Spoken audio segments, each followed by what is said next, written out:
හොඳයි ආදරණීය දරුදරියනි අපි මීට ප්‍රථම පාඩම් පරිච්ඡේදයෙන් සාකච්ඡා කරේ ජාත්‍යන්තර වෙළඳ කිවිසුම් ගැන. අන්තර්ජාතික වෙළඳ කිවිසුම්. ඒ කියන්නේ රටවල් දෙකක් හෝ වැඩි ගණනක් අතර තීරුබදු සහ තීරුබදු නොවන බාධක හැකිතාක් බැහැර කරමින් නැත්නම් අවම කරගනිමින් නිදහසේ විදේශ වෙළඳාමේ දීමට ඇති කරගන්නා කිවිසුම් තමයි ජාත්‍යන්තර වෙළඳ කිවිසුම් වශයෙන් අපි කතා කරේ. එවැනි කිවිසුම් අපි කීපයක් කතා කරා. එකක් තමයි ඉන්දු ලංකා වෙළඳ කිවිසුම. ඒ කියන්නේ මෑත කාලීන ජාත්‍යන්තර වෙළඳ කිවිසුම් වලට අලුතෙන්ම එකතු වෙච්ච කිවිසුම තමයි ඉන්දු ලංකා වෙළඳ කිවිසුම. භාණ්ඩ වර්ග 256ක් සම්බන්ධයෙන් තීරුබදු සහ වෙනත් බාධක බැහැර කරමින් වෙළඳාමේ දීමට ඉන්දියාව සහ ලංකාව අතර ඇති කරගත්ත කිවිසුම වශයෙන් අපි ඒක හඳුනගත්තා. අපි ඒකේ වාසිමින්ම අවාසිත් දැක්කනේ. වාසිත් තියෙනවා අවාසිත් තියෙනවා. ඊට පස්සේ අපි ආසියා පැසිෆික් වෙළඳ කිවිසුම ගැන කතා කරා. ආසියා සහ පැසිෆික් කලාපීය රටවල් කීපයක් අතර අර වගේම තීරුබදු සහ වෙනත් බාධක බැහැර කරලා වෙළඳාමේ දීමට ඇති කරගත්ත කිවිසුම වශයෙන් අපි දැක්කා. අනිත් එක අපි කතා කරා NAFTA North American Free Trade Agreement උතුරු ඇමරිකානු නිදහස් වෙළඳ කිවිසුම. නිතරම ඔක විභාගයට අහනවා කියන එක මතක තියාගන්න. නිතරම අහනවා NAFTA ගැන.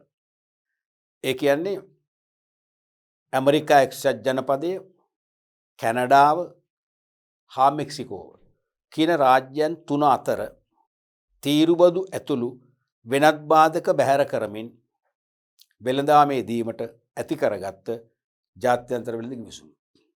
අපි මේ කිවිසුම ගැන කතා කරද්දී විශේෂ යමක් මම තව පැහැදිලි කරන්න නැති ඔබට. මොකද්ද? මේ කිවිසුමේ තියෙනවා තීරුබදු බාධක වගේම තීරුබදු නොවන බාධක. ඒ කියන්නේ අපනයන පංගු, අපනයන සලාක, ආනයන සලාක, ආනයන පංගු, එවැනි බාධකත් තීරුබදු බාධකත් බැහැර කරගන්නවට අමතරව තවත් දෙයක් මොකද්ද? නිදහසේ ශ්‍රම සංචලතා එකගතාවය. ඒ කියන්නේ රටවල් තුන අතර නිදහසේ ශ්‍රමිකයන් හුවමාරු කර ගැනීමටත් එකගතාවයක් ඇතුව සහිතව ඇති කරගත්ත අන්තර්ජාතික වෙළඳ කිවිසුම තමයි මේ. මොකද සාමාන්‍යයෙන් ජාත්‍යන්තර වෙළඳ කිවිසුමකදී වෙන්නේ තීරුබදු සහ තීරුබදු නොවන බාධක බැහැර කරමින් වෙළඳාමේ දීමනේ. දැන් උතුරු ඇමරිකාව නිදහස් වෙළඳ කිවිසුමේ ඒක තියෙනවා. ඊට අමතරව ඒ කියන්නේ වෙනත් රටවලට සාමාන්‍යයෙන් ඇතුළත් නොකරන විශේෂ දෙයක් මොකද්ද? ඒ රටවල් තුන අතර ශ්‍රමය හුවමාරු කර ගැනීම. කොහොමද? නිදහසේ ශ්‍රමය හුවමාරු කර ගැනීමේ එකගතාවයකුත් තියෙනවා. නිදහස කියන එක තේරුම එක් රටකින් දැන් මෙක්සිකෝවෙන් කැනඩාවට අවශ්‍ය ශ්‍රමිකයෝ ප්‍රමාණයක් සැපෙව්වා කියලා කැනඩාවෙන් ආදායමක් ගන්නේ නැහැ. කැනඩාවෙන් මිලක් අය කරන්නේ නැහැ. කැනඩාවෙන් සේවකයන්ට ගෙවන්න ඕනේ. මිසක් කැනේඩියානු රජය මෙක්සිකෝ කියන රජයට කිසියම් ගෙවීමක් කරන්නේ නැහැ. නිදහසේ හුවමාරු කරගන්න. ඔය වගේ අපි ජාත්‍යන්තර වෙළඳ කිවිසුම් කීපයක්ම සාකච්ඡා කළා. අද අපි පාඩම් පරිච්ඡේදයෙන් කතා කරන්නේ විදේශ වෙළඳාමේ අවසන් පාඩම් පරිච්ඡේදයක් වන ජාත්‍යන්තර සංවිධාන නැත්නම් අන්තර්ජාතික සංවිධාන ගැන. ඉන්ටර්නැෂනල් ඕගනයිසේෂන්ස් විදේශ වෙළඳාමට එරෙහි වන තීරුබදු, විනිමය පාලන නීති රීති, රේගු නීති රීති වැනි විවිධ බාධා අවම කර ගැනීමට පිහිටුවාගෙන ඇති සංවිධාන ජාත්‍යන්තර සංවිධාන ලෙස හැඳින්වේ. තේරුණාද?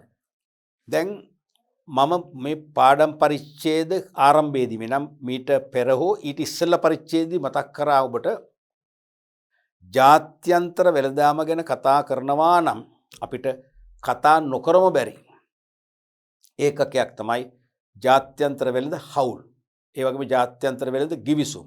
ඒ වගේම ජාත්‍යන්තර සංවිධාන. මොකද ඔය තුනම විදේශ වෙළඳාම සක්‍රිය කරන්න, පුළුල් කරන්න, ජීවමාන කරන්න පුදුම දායකත්වයක් දෙන්න නිසා අපිට කතා නොකරම බැරි මාතෘකා කියලා කිව්වා. එතකොට දරුවනේ විදේශ වෙළඳාම ගැන කතා කරද්දී අපට අනිවාර්යයෙන්ම වෙළඳ හවුල්, ජාත්‍යන්තර වෙළඳ ගිවිසුම්, ජාත්‍යන්තර සංවිධාන ගැන කතා නොකරම බෑ. මොකද මේ තුන් වර්ගයෙන්ම අපිට විදේශ වෙළඳාම ප්‍රකෘතිමත් කරන දායකත්වය ලැබෙන නිසා. අපි දැන් දෙකක් කළානේ. එකක් වෙළඳ හවුල් ට්‍රේඩ් බ්ලොක්ස්, අනිත් එක ජාත්‍යන්තර වෙළඳ ගිවිසුම්. අපි හැම එකේදීම දැක්කා විදේශ වෙළඳාම මොකද්ද? සංකෝචනයක් නෙවෙයි, ප්‍රසාරණයක්.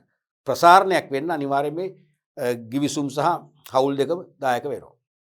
ඒ වගේම තමයි ඔක්කොම නොවේ ඇතැම් ජාත්‍යන්තර සංවිධානත් විදේශ වෙළඳාම ප්‍රකෘතිමත් කරන්න.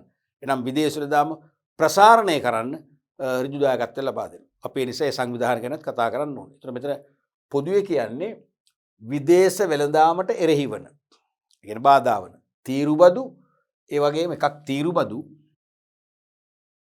අනිත් එක විනිමය පාලන නීති රීති. විනිමය පාලන නීති රීති. ඒ වගේම තුන්වෙනි එක තමයි රේගු නීති රීති. වැනි විවිධ බාධා අවම කර ගැනීමට පිහිටුවාගෙන ඇති සංවිධාන තමයි මෙතන ජාත්‍යන්තර සංවිධාන කියන්නේ. දැන් අපි මේ පාඩමේ දරුවනේ දැන් මේ ජාත්‍යන්තර සංවිධානය කියන එක පොදු නිර්වචනයක් අරගෙන නැහැ. තේරුණානේ? දැන් ලෝක සෞඛ්‍ය සංවිධානය මොකද්ද? අන්තර්ජාතික සංවිධානයක්. නෙදර්ලන්තයේ හේග් නුවර තියෙන පාරිභෝගික ජාත්‍යන්තරය මොකද්ද? ලෝකයේ පාරිභෝගිකයන් ආරක්ෂා කරන ජාත්‍යන්තර සංවිධානය. ලෝක කම්කරු සංවිධානය. ලෝකෙම කම්කරුවන්ට පිහිට වෙන සංවිධානය. අන්තර්ජාතිකයි. ඒව මේ අර්ථකථනයෙන් අපි ගත්තේ නැහැ. තේරෙනවද? එහෙනම් පොදුවේ ජාත්‍යන්තර සංවිධානයක් කියන්නේ අන්තර්ජාතික වශයෙන් ලෝක පුරවැසියන්ගේ පොදු යහපත පිණිස යම් යම් ක්‍රියාමාර්ග සහ පහසුකම් සලසන ඕනෑම සංවිධානයක් අන්තර්ජාතික සංවිධානයක්. එහෙමනේ වෙන්න ඕනේ. දැන් ඒ වගේ හිතන්න එපා. දැන් මෙතන ජාත්‍යන්තර සංවිධානය කියලා අපි අදහස් කරන්නේ විදේශ වෙළඳාමට. තේරෙනවද? මෙතන අපි අදහස් කරන්නේ මේ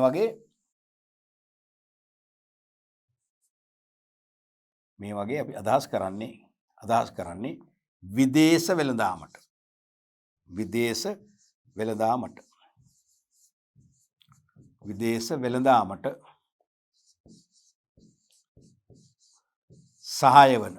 විදේශ වෙළඳාමට සහාය වන සංවිධාන පමණි. අන්න එහෙම උඩ ගන්නකෝ. නැත්නම් ඔක පැටලෙනවනේ. දැන් ජාත්‍යන්තර සංවිධාන නිර්වචනය කරන්නේ මෙහෙමද වගේ එකක් කියනවා. දැන් මේ කියන එකත් එක නෑ. අපි මේ කතා කරන්නේ විදේශ වෙළඳාමට සහාය දක්වන ජාත්‍යන්තර සංවිධාන ගත්තොත් අන්නේ සංවිධාන කාණ්ඩය පමණක් නිර්වචනය කරන මේ විදිහට. නැත්නම් අනිත් ඒවා කියන්නේ කෙලිම ලෝක පුරවැසියන්ගේ ලෝක ජනතාවගේ සුභ සිද්ධිය සඳහා යම් ක්‍රියාමාර්ග ඒ වගේම සහන සලසන සංවිධාන කියලානේ.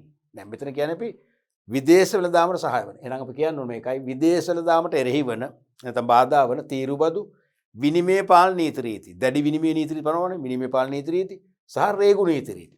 රේගුවෙන් නීති දැඩි කරොත් මොකද වෙන්නේ? වරයන් වලට නැව් වලට එන්න බෑ. එහෙනම් ගුවන් තොටුපළවල් වල වෙත බහන්න අරගෙන ඉන්න බෑ. මේ මොනවද කාගෝ එයාක්‍රාෆ්ට් වලට. එහෙමනේ වෙන්නේ. ඒව තමයි රේගු නීති රීති. වැනි විවිධ බාධක අවම කර ගැනීමට පිහිටුවාගෙන ඇති සංවිධාන තමයි ජාත්‍යන්තර සංවිධාන කියන්නේ.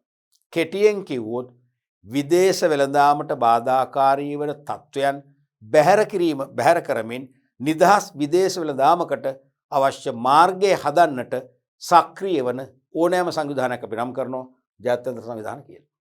පැහැදිලිනේ? එවැනි සංවිධාන දෙසුන් කීපයක් තියෙනවා.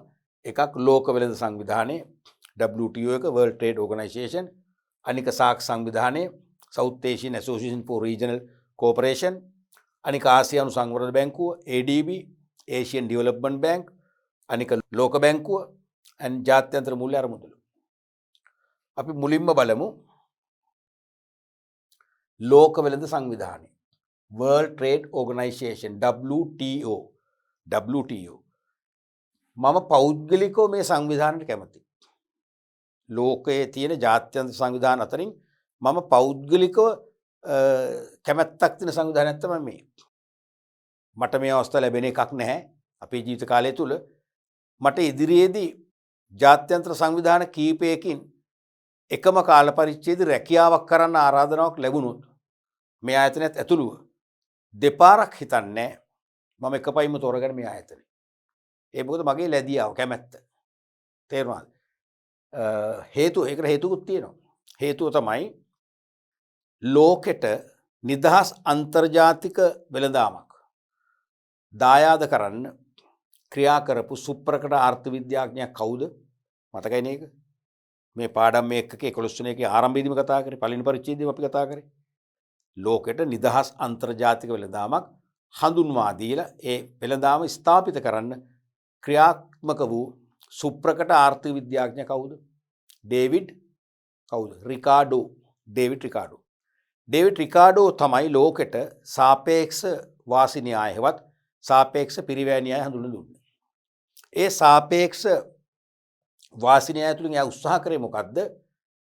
සෑම වෙනත් රටවල් එක්ක සංසන්දනය කරද්දී කිසියම් රටකට අඩු ආවස්තික පිරිවැයකින් නිපදවිය හැකි භාණ්ඩ සේවා පමණක් තෝරගෙන අතිරික්තයක් සමග නිපදවලා අතිරික්තය අපනයනය කර ලබන විනිමය තුලින් Taman නොනිපදවන භාණ්ඩ සෙසු රටවලින් ගෙන්වා ගත යුතුයි. එසේ ගෙන්වා ගැනීම තුලින් සෑම රටකටම සමබර වාසිය අත්වන බව තමයි යාගේ න්‍යායෙන් එයා ලෝකෙට පැහැදිලි කරේ. හරිද? ඒතර යාගේ න්‍යාය ක්‍රියාත්මක වන්නට නම් ලෝකේ සෑම රටකම ආනයන මත වගේම අපනයන මත සම්බාධක පනවන්න බෑ. සම්බාධක පැනෙව්වොත් රිකාඩෝ ප්‍රාර්ථනා කළ මොකද වෙන්නේ? අර අතිරික්තය අපනයනය කර උපේන විනිමයෙන් ආනය තමන්ට අවශ්‍ය නිකුත් ද්‍රව්‍ය ආනයනය කරගන්න කියන නිර්දේශය මොකද වෙන්නේ? බොඳ වෙලා යනවා. ඒ නිර්දේශය බොරු වෙනවනේ. තේරෙනවද? එහෙනම් රිකාඩෝගේ න්‍යාය බොරු නොවන්න නම් රිකාඩෝගේ න්‍යාය ලෝකෙට ඵලදායි සත්‍ය න්‍යායක් බවට පත් කරන්න නම් ලෝකයේ සෑම රටක්ම එකිනෙකා වෙත තරඟකාරී ලෙස මොනවද? වෙළඳ සම්බාධක පනවන්න නම් බෑ. තේරෙනවද? ඒ කියන්නේ වෙළඳ සම්බාධක නැතුව නිදහසේ ආනයනය සහ අපනයනය කිරීමේ හැකියාව තියෙනවා. මම චුට්ටක් නෙවෙයි ගොඩාක්ම කැමති උන්නෝ න්‍යායට. මොකද අපර මම පෞද්ගලිකව මගේ ජීවන කටයුතු වලට සීමා බන්ධන දාගන්න මම කැමති නෑ. තේරෙනවද? මම කවදා හරි විවාහ වෙච්ච දවසක හරි මගේ බිරිඳවත් එහෙම සීමා බන්ධන දාන්න මම කැමති නෑ. මගේ මිත්‍රයෙක්, මගේ ඥාතියෙක් එහෙම කැමති නෑ. මම කැමති මගේ ජීවන ගමන නිදහසේ යන්න. ඒක නිදහස අගයන කෙනෙක් වශයෙන් ලෝකේ නිදහස් වෙළඳාමක් දකින්නත් මම කැමතියි. තේරෙනවද? ලෝකේ නිදහස් වෙළඳාමක් සඳහා මාර්ගය විවෘත කළේ කවුද? සුප්‍රකට ආර්ථික විද්‍යාඥ ඩේවිඩ් රිකාඩෝ. දැන් ඔහු මිය ගිහිල්ලා බොහෝ කල. ඔහුගේ අමරණීය මතකයත් ඔහුගේ අමරණීය න්‍යායත් තමයි දැන් ලෝකේ ජීවමාන වෙන්නේ. අන්නේ අමරණීය පුද්ගලයා විසින් නිර්මාණය කළ අමරණීය න්‍යාය ඇත්තටම අදත් මල්පල ගන්වන්න අප්‍රමාණ වෙහෙසක් දක්වන ආයතනය තමයි WTO. මම ඒකයි කිව්වේ ආරම්භයේදී පුද්ගලිකව මම මේ ආයතනයට කැමතියි.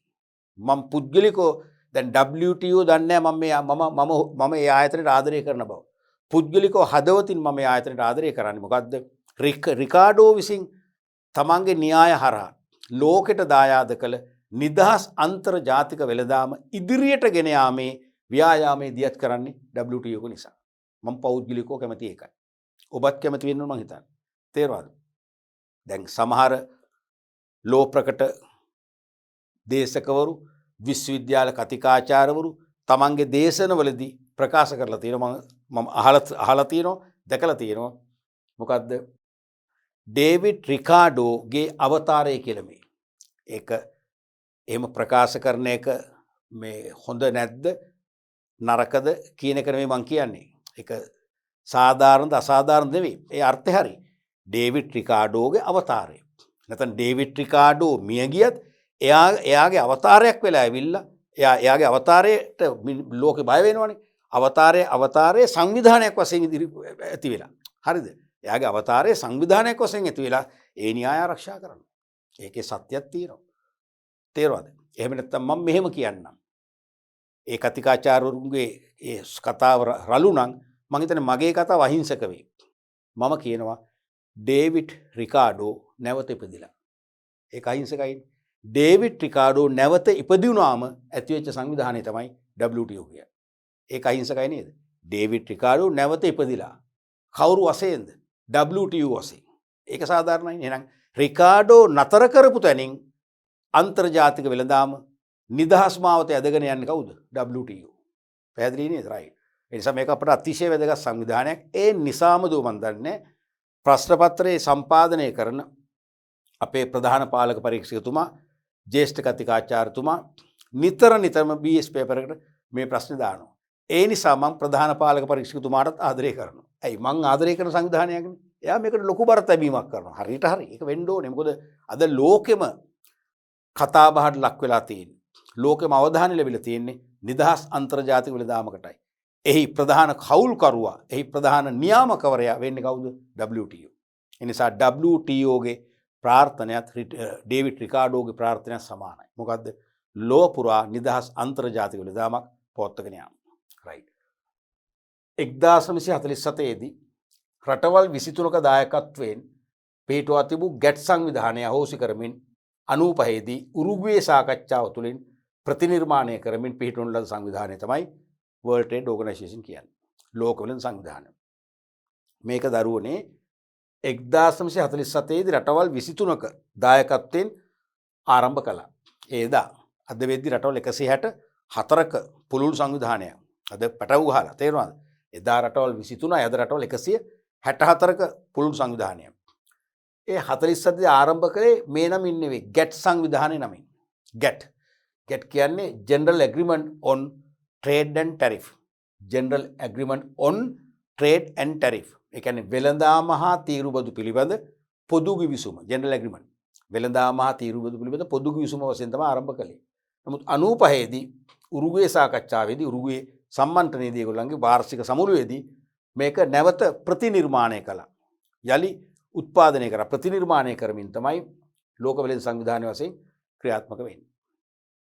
ස්විට්සර්ලන්තයේ ජිනීවා. අන්න මතක තියාගන්න ස්විට්සර්ලන්තයේ ජිනීවාවල තමයි මේකේ මූලස්ථානය තියෙන්නේ. ප්‍රධාන කාර්යාලය පිහිටුවා ඇති. මේ මූලික ඉලක්කය ලොව පුරා මූලික ඉලක්කය ලොව පුරා නිදහස් ජාත්‍යන්තර වෙළඳාමක් ප්‍රවර්ධනය කිරීමයි. මං ආසම කරන වගන්තිය තමයි ඕක. මොකද මම නිදහසට කැමති කෙනෙක්. අනිත් අයටත් මම බාධා දාන්නේ. මම මගේ නිදහස ආරක්ෂා කරන ගමන් සෙසු අයගේ නිදහසටත් මම කවදාවත් බාධා කරන්නේ නැහැ. තේරුණාද? ඒක මගේ ප්‍රතිපත්තියක්. උපන්දා ඉඳන් මේ දක්වා. ඒ නිසා නිදහස් ජාත්‍යන්තර වෙළඳාමක් ක්‍රියාත්මක වෙනව දකින්නත් මම නිදහස ආගෙන කෙනෙක් වශයෙන් කැමතියි. ඒ නිසා මේකේ ප්‍රධානම ඉලක්කය මොකද්ද? ලෝකයේ පුරා නිදහස් අන්තර්ජාතික වෙළඳාමක් ප්‍රවර්ධනය කිරීම. රිකාඩෝගේ ප්‍රාර්ථනාවමයි. ඒකයි මූලිකව රිකාඩෝ යලි ඉපදිලා කියලා කියන්නේ ඒකටයි. හරිද? ස්විට්සර්ලන්තයේ ජිනීවා මේව විභාගයට අහන්න පුළුවන්. WTO එකේ මූලස්ථානයේ තියෙන්නේ කොහෙද? ස්විට්සර්ලන්තයේ ජිනීවා. අපි දුම් BS පේපර් එක නොවේ කියලා තව පේපර් එක අහන්න පුළුවන්. මොකද්ද පේපර් එක? පොදු පරීක්ෂණය. ඒකත් කොහොමද ඔයගොල්ලෝ ලියනවනේ ලකුණු 25ක් ගන්න එපා. පොදු පරීක්ෂණයේදී මේ වගේ ප්‍රශ්න අහනවා. 2020 වන විට 2021 දත්ත තාම ප්‍රසිද්ධ වෙලා නැහැ. 20 වන විට සමාජිකයන් 164ක් දක්වා වර්ධනය වෙලා තියෙනවා. හරිනේ රයිට්. අපි බලමු මේකේ සේවාවන් ටික. කාර්යයන්. පළවෙනි කාර්යය තමයි ජාත්‍යන්තර වෙළඳාම මත පවතින බාධක ඉවත් කිරීමට ක්‍රියා කිරීම. ප්‍රධානම දේ ඒකනේ. අන්තර්ජාතික වෙළඳාම් මත විවිධ රටවල් බාධක පනවනවනේ. අපනයන පංගු, ආනයන පංගු, අපනයන සලාක, ඉහළ තීරුබදු මෙන්න මේ සම්බාධක ඉවත් කිරීමට කටයුතු කිරීම තමයි පළවෙනිම වගකීම. ඒ කියන්නේ දැන් යම් රටක් ඉහළ ආනයන තීරුබද්දක් පැනෙවුවා නම් WTO එකේ කියන හස්තයට බෑ ඒක අයින් කරන්න. එහෙම කරන්න බෑනේ. ඒතර බලපෑමක්නේ. නමුත් මේක උත්සාහ කරනවා අදාළ රාජ්‍ය සමග නැත්නම් අදාළ ආණ්ඩුව සමග සුහදව සාකච්ඡා කරලා කරුණු අවබෝධ කර දීලා ඒකෙන් සෙසු රටවල් ගණනාවකට වෙන අතවරය නැත්නම් අවාසිය ගැන අවබෝධ කර දීලා ඒ ආණ්ඩුව ලවාම මේක ඉවත් කරගන්න. ඒකයි මේකේ තේරුම. මිසක් මේගොල්ලන්ට නිෂේධන බලයක් නැහැ ලංකාව පනවන තීරුපත් අයින් කරන්න. තේරෙනවද? මේගොල්ලෝ ලංකාවේ ආණ්ඩුව ලව්ව ඒ දේ කරවන්න උත්සාහ කරනවා. පැහැදිලිනේ? ඔව්. දෙවැනි එක ලෝක වෙළඳ ප්‍රතිපත්ති තීරණය කිරීම හා ක්‍රියාත්මක කිරීම. දැන් එක එක රාජ්‍යයන් නැත්නම් රටවල් විසින් අන්තර්ජාතික වෙළඳාම මත ප්‍රතිපත්ති හදන්න පුළුවන්. එහෙම හැදුවොත් ජාත්‍යන්තර වෙළඳාමේ ඒකීය භාවයට මොකද වෙන්නේ? ඕගොල්ලෝ හිතන්න බලන්න. එක් එක් රටවල් ආනයන අපනයන වෙළඳාම පවත්වාගෙන යා යුතු ක්‍රමවේද නැත්නම් ප්‍රතිපත්ති නැත්නම් දර්ශනයන් හැදුවොත් ඒවා සමාන වෙන්නේ අසමානයිනේ. එහෙම වුණොත් අන්තර්ජාතික වෙළඳාමේ ඒකීය භාවය මොකද වෙන්නේ? නැති වෙලා යනවා. නැත්නම් ලෝක වෙළඳාම එක එක රටවල එක එක විදිහට තමයි ක්‍රියාත්මක වෙන්නේ. එක එක වෙළඳ රැලි බිහි වෙයි. තේරෙනවද? හරිම ව්‍යාකූල සංකීර්ණ තත්ත්වයක් ඇති වෙයි. ඒ නිසා මම පෞද්ගලිකව කැමති ඔබටද කැමති වෙන්න වෙනවා. මොකද්ද? ලෝක වෙළඳ සංවිධානයේ මැදිහත් වෙලා ලෝක වෙළඳ ප්‍රතිපත්ති නැත්නම් ජාත්‍යන්තර වෙළඳ ප්‍රතිපත්ති තීරණය කිරීම ක්‍රියාත්මක කිරීම නිසා. එතකොට ලෝක වෙළඳ සංවිධානය අන්තර්ජාතික වෙළඳාම මත ප්‍රතිපත්ති හැදුවොත් එහෙම ඒ ප්‍රතිපත්තිය ලෝකෙටම පොදුයි. විශේෂයෙන්ම මේ සමාජිකත්වය දරන රටවල් 100 ලංකාව ඇතුළු සමාජිකයන් වන රටවල් 164ටම පොදුයි සාධාරණයි. තේරෙනවද? අන්න එතකොට අඩු ගානේ ඒ රටවල් සමාජික රටවල් 164 හරි සමාන එක හා සමානව ක්‍රියාත්මක වන ඒකීයතාවයක් ඇති අන්තර්ජාතික වෙළඳාමක් බිහි වෙයි. ඒකනේ වෙන්න ඕනේ. දැන් නිකන් හිතන්න දැන් ලෝක තැපැල් සංගමය නිසා ලෝකේ සෑම රටකම සමාන ප්‍රමිති යටතේ එක සමාන ක්‍රමවලට තැපැල් සංවේදනය ක්‍රියාත්මක වෙනවා. ජාත්‍යන්තර විදුලි පණිවිඩ මාර්ග සංගමයක් කියලා එකක් විදුලි පණිවිඩ සංනිවේදන ප්‍රතිපත්ති හදන නිසා ලෝකයේ පුරා එක සමාන දුරකථන සංනිවේදන ජාලයක් ක්‍රියාත්මක වෙනවා. ඒක හොඳයිනේ. තේරුණාද? ඒ වගේ තමයි නම් ලෝකයේ පුරා සමාන නැත්නම් ඒකීය අන්තර්ජාතික වෙළඳාමක් නිර්මාණය වෙන්න නම් එක එක රටවල් ජාත්‍යන්තර වෙළඳ ප්‍රතිපත්ති හදලා හරියන්නේ නැහැ. ඒක කරන්න ඕනේ හොඳම ආයතනය තමයි WTO ලෝක වෙළඳ සංවිධානය. එහෙනම් ලෝක වෙළඳ ප්‍රතිපත්තිවත් ජාත්‍යන්තර වෙළඳ ප්‍රතිපත්ති තීරණය කරලා ක්‍රියාත්මක කිරීම තුළින් ලෝකේ පුරා ඒකාකාරී නිදහස් අන්තර්ජාතික වෙළඳාමක් ව්‍යාප්ත කරන්න මේ සංවිධානය ක්‍රියාත්මක වෙනවා. කාරණා දෙක මතකයිනේ දැන්. මුලින්ම කිව්වේ ජාත්‍යන්තර වෙළඳාම මත පවතින බාධක ඉවත් කිරීමට කටයුතු කිරීම. මම කිව්වා මෙයාට ඉවත් කරන්න බෑ. අදාළ ආණ්ඩු සමග සාකච්ඡා කරලා කරුණු අවබෝධ කරලා ආණ්ඩු පොළඹවල ආණ්ඩු ලෝම ඉවත් කරනවා. දෙවෙනි එක ජාත්‍යන්තර වෙළඳ ප්‍රතිපත්ති සැකසීමයි ඒක ක්‍රියාත්මක කිරීමයි කරන්නේ WTO. තුන්වෙනි කාර්යය සමාජික රටවල් අතර වෙළඳ ආරවුල් බේරුම් කිරීම. කොහොමත් මේ සමාජික රටවල් 164 අතර යම් යම් වෙළඳ කටයුතු ක්‍රියාත්මක වෙද්දී වෙළඳ ආරවුල් ඇතිවීමේ සම්භාවිතාවයක් තියෙනවා. තේරුණාද? අපි හිතමු යම් කිසි රටක් බාගේන් කරලා කේවල් කරලා අඩු මිලට බහන්න ඉල්ලනවා සපයන රටේ. සපයන රට ඒකට ඉතින් කරුණු ඉදිරිපත් කරලා ඒ පැහැදිලි කරලා එම් මිල අඩු කරන්න බැරි තත්ත්ව පැහැදිලි කරලා බහන්න අපනයනය කරනවා කියමුකෝ. ආනයනික රට අරියම් පරිගැනීමක් වගේ පස්සේ මුදලින් කොටසක් නොගොව ඉන්න පුළුවන්. බොල්නය තත්ත්වයක් උදා කරන්න පුළුවන්. අන්න ආරවුල්ලක් දැන්. අන්න ගැටුමක්. තේරුණාද? මෙන්න මේවැනි ආරවුල් බේරුම් කරන බේරුම් කිරීමේ මධ්‍යස්ථාන වශයෙන් ක්‍රියාත්මක කරන්න කවුද වෙන්නේ? WTO. එහෙම නැත්නම් යම් කිසි රටවල් දෙකක් හෝ කීපයක් අතර ද්විපාර්ශ්වික හෝ බහුපාර්ශ්වික වෙළඳ ගිවිසුම් ඇති වෙනවා. ඒ ගිවිසුම් ප්‍රකාරව අකණ්ඩව අවශ්‍ය භාණ්ඩ අවශ්‍ය ප්‍රමාණයෙන් සපයන්න ඉපේ. නමුත් සමහර අවස්ථාවල ගිවිසුම උල්ලංඝනය කරමින් භාණ්ඩ අඩුවෙන් සපයනවා. අනිත් රට කරුණු පැහැදිලි කරලා දීලා ඒ හිඟ වෙච්ච භාණ්ඩ නැවත ඉල්ලා සිටිනවා. තේරුණාද? ඊට පස්සේ ඒ භාණ්ඩ ප්‍රමාද නිසා වෙනත් රටකින් ඒ භාණ්ඩ ගන්නවා. අරගත්තට පස්සේ අර ගිවිසුමේ සඳහන් ඒ භාණ්ඩ යවනවා. එතකොට භාණ්ඩ මිලදීකට කියන ඕගොල්ලෝ අපි ඉල්ලුවානේ. දැන් කරන්න දෙයක් නෑ. ඕගොල්ලෝ ඉුවනේ අපි පිටින් ගත්තා. එතනම ගැටුමක්. මෙන්න මේ වගේ වෙළඳ ආරවුල් බේරුම් කිරීමට ක්‍රියා කිරීමත් WTO වල ප්‍රධානම කාර්යයක් වෙනවා. ඊළඟට හතරවෙනි එක. ඉලෙක්ට්‍රෝනික වාණිජය සඳහා සමාජික රටවල් පෙළඹවීම. ඊ-කොමර්ස් විද්‍යුත් වාණිජය. දැන් ඇත්තටම විද්‍යුත් වාණිජය ලෝකේ ව්‍යාප්ත වෙන තරමට හොඳයි. ප්‍රශ්න අඩුයි. දැන් බලන්න ඕක හරියට මංගත ඉගැන්වීම වගේනේ. ඔන්ලයින් එඩියුකේෂන් ක්‍රමය වගේනේ. දැන් ලෝකයටම පිළිලයක් වූ කොවිඩ් වසංගත තත්ත්වය නිසා තමයි ලංකාවේ මේ ඔන්ලයින් අධ්‍යාපන ක්‍රමය ආරම්භ වෙන්නේ. නැත්නම් ඔන්ලයින් අධ්‍යාපන ක්‍රමයට මමත් පෞද්ගලිකව විරුද්ධ කෙනෙක් නේ කාලේ. නමුත් දැන් විරුද්ධ නැහැ. තේරුණාද? ඇත්තම ඔන්ලයින් අධ්‍යාපන ක්‍රමය නිසා ගොඩක් අපට වාසි ආරක්ෂා වෙනවා. විශේෂයෙන්ම සිසු පරපුරේ රැකවරණය තහවුරු වෙනවා. ඔන්ලයින් අධ්‍යාපනයේදී කියන්නේ නිවසේ ඉඳන්ම ඉගෙන ගන්නවානේ. යාර නිවසින් පිට යන්න ඕනේ නැහැ. අනිත් එක ඒ හරහා පන්ති කාමරයක නැත්නම් බිත්ති 4කට සීමා වූ පන්ති කාමරයක් තුලදී සීමිත කාලයක් තුල ලබා දෙන්න බැරි පුළුල් දැනුම් සම්භාරයක් ලබා ගන්න පුළුවන්කම ලැබෙනවා. අනික දරුවා මගතොටේදී මුහුණ දෙන්න පුළුවන් විවිධ අනතුරුදායක තත්ත්වයන්ගෙන් පුරුදු වෙන්න පුළුවන් විසමාචාර වලින් නිදහස් වෙනවා. අනික දරුවගේ කාලය ඉතුරු වෙනවා. අධ්‍යාපනය ලැබනවා වගේම දරුවගේ නිදහස, ක්‍රීඩාව, විනෝදය සඳහා කාලයක් වෙන් කරගන්න අවස්ථාව ලැබෙනවා. අනික අධ්‍යාපනයෙන් දරුණ පිරිවැය ඉතුරු වෙනවා.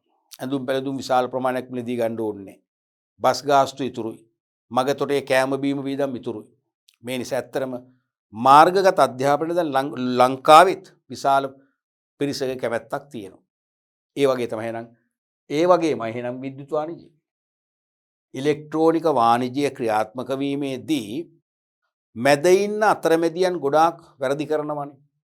බහන්ඩොල ගුණත්වයේ බාල කරනවා. අනවශ්‍ය ලෙස මිල වැඩි කරලා වැඩි මිලකට අලෙවි කරනවා. පාරිභෝගිකයෙක්ගෙන් පීඩාවකට පත් වෙනවා. ඒ වගේම වැරදි භාණ්ඩ නිෂ්පාදකයාගේ සන්නම යටතේම අලෙවි කරනවා. ව්‍යාජ භාණ්ඩ. අන්න ඒ වගේ අපචාර වලින් නිදහස් වෙලා වඩා විශ්වාසනීය වෙළඳ ක්‍රියාවලියක් නිර්මාණය වෙනවා විද්‍යුතාංජය හරහා. තේරුණාද? අතරමැදි උනේ. ඒගොල්ලන්ගේ වංචා දූෂණ බැහැර වෙනවා. ඒ නිසා ඇත්තටම විද්‍යුත් වාණිජයක් ලෝකෙට තියෙනවා නම් හොඳයි. අනික් අතින් නිෂ්පාදකයාට ඍජුව පාරිභෝගිකයා සමග අනෙක් පැත්තෙන් පාරිභෝගිකයාට ඍජුව නිෂ්පාදකයා සමග මොනවද? වෙළඳ සම්බන්ධතා තියාගන්න පුළුවන්. වෙළඳ මිත්‍රත්වය නැති කරගන්නත් පුළුවන්. ඒකම නිෂ්පාදකයාගේ අතිරේක පිරිවැය අඩු වෙනවා. පාරිභෝගිකයටත් අඩු මිලට ලබා ගන්න පුළුවන්කම ලැබෙනවා. එහෙනම් දෙපක්ෂයටම වාසි. තේරුණාද? අනික වෙළඳ අතරමැදියන් නිසා පරිසර දූෂණය කරන දේවල්, අපද්‍රව්‍ය පරිසරයෙන් මුදවා හැරීම ඒවත් අඩු වෙනවා. මේ සෑම අතින්ම සාම්ප්‍රදායික වාණිජයට වඩා විද්‍යුත් වාණිජයේ වාසි තියෙනවාමයි. ඒ නිසා තමයි මම ආදරය කරන WTO සංවිධානය ලෝකේ රාජ්‍ය මට්ටමින් දැනුවත් කිරීම කරලා සම්මන්ත්‍රණ කරනවා. ඒගොල්ලෝ සමාජ ජාල හරහා දැනුවත් කිරීම, ඒ වගේම පෙළඹවීම කරනවා, මොටිවේෂන් කරනවා.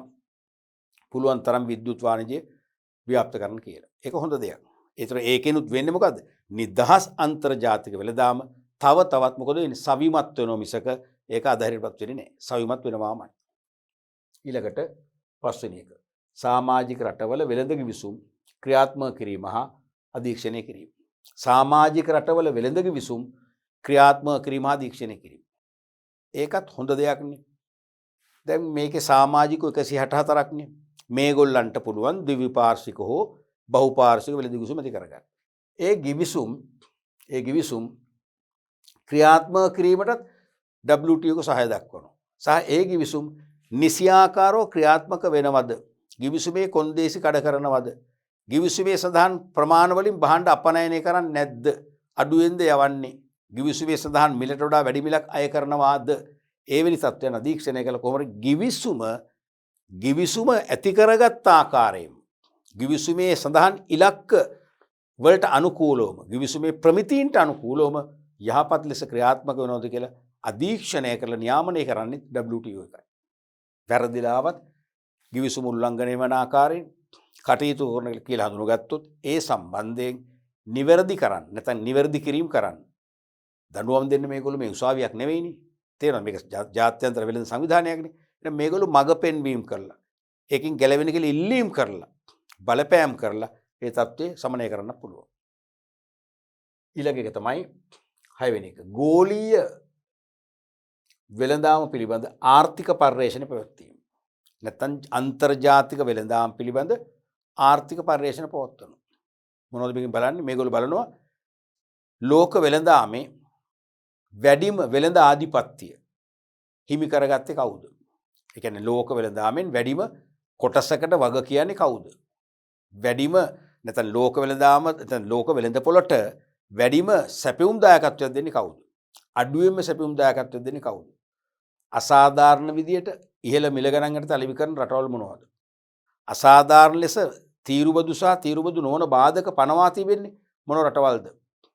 ඒ වගේම සාධාරණ බාධා පමණක් පනෝමින් සාධාරණ වෙළඳාමක යෙදෙන්නේ කවුද? ඒ වගේම ලෝක වෙළඳාමේදී තත්ත්වයෙන් උසස් ගුණාත්මක නිමෙවුම් නිෂ්පාදනය කරලා අපනයනය කරන්නේ කවුද? වෙළඳාම කරන්නේ කවුද? තත්ත්වයෙන් බාල භාණ්ඩ කූට ලෙස නිෂ්පාදනය කරමින් අපනයනය කරලා වෙළඳාමේදී කවුද? ආදී වශයෙන් සමස්ත ලෝක වෙළඳාම පිළිබඳ විනිවිද භාවයකින් යුතුව තොරතුරු රැස් කරලා දත්ත රැස් කරලා විශ්ලේෂණය කරලා තොරතුරු වාර්තා හදලා අන්තර්ජාතික වෙළඳ ප්‍රතිපත්ති අපි ඉස්සෙල්ලා කිව්වා මේකෙන් කිව්වා අපි දෙවෙනි එකෙන් අන්තර්ජාතික වෙළඳ ප්‍රතිපත්ති වඩා නිවැරදිව ප්‍රතිසම්පාදනය කරන්න නැවත සම්පාදනය කරන්න අවශ්‍ය පරිසරය මේගොල්ලෝ නිර්මාණය කරගන්න. පැහැදිලිද? ඔන්න වගේ WTO එකේ ප්‍රධාන කාර්යයන් නිරන්තරයෙන්ම විභාගයට අහනවා. හොඳ වෙලාවට මේ මෑත අවුරුදු දෙකේම ඇහුවේ නැහැ. ඒ කියන්නේ 2022 දී අනිවාර්යයෙන්ම අහවි. තේරෙනවද? මෙන්න මේ කාර්යයන් හයින් උපරිම 4යි. තනි ප්‍රශ්නයක් වශයෙන් අහුල් ලියන්නේ 4යි. රෝමිලක්කමක අයන්න හෝ වශයෙන් කොටසක් ඇහුවොත් අනිවාර්යයෙන්ම කරුණු දෙකයි අවශ්‍යයි. මම දැන් මතකයිනේ පළවෙනි එක තමයි ජාත්‍යන්තර දාමත පවතින බාධක ඉවත් කිරීමට ක්‍රියා කිරීම. අනික ජාත්‍යන්තර වෙළඳ ප්‍රතිපත්ති තීරණය කිරීමත් ක්‍රියාත්මක කිරීමත් ලෝකෙටම පොදු වෙළඳාමක් ඇති වෙන්නේ. තුන්වෙනි එක තමයි සමාජික රටවල් අතර වෙළඳ ආරවුල් අවම කිරීමට මැදිහත් වීම. හතරවෙනි එක තමයි ඉලෙක්ට්‍රෝනික වාණිජය වැඩි දියුණු කරන්න සමාජික රටවල් පෙළඹවීම. පස්වෙනි එක තමයි සමාජික රටවල් ඇති කරගන්න වෙළඳ ගිවිසුම් ද්විපාර්ශ්වික හෝ බහුපාර්ශ්වික ගිවිසුම් ක්‍රියාත්මක කිරීමත් ඒවා අධීක්ෂණය කිරීමත් කරන්නේ WTO එකයි.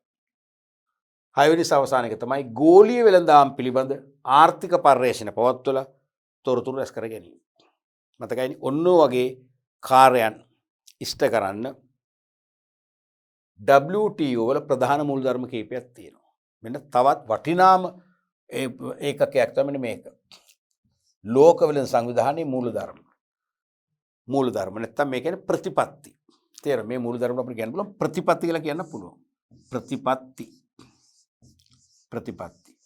මොකද්ද ප්‍රතිපත්ති කියන්නේ? දර්ශනයන්. විෂන්. දර්ශනයන්.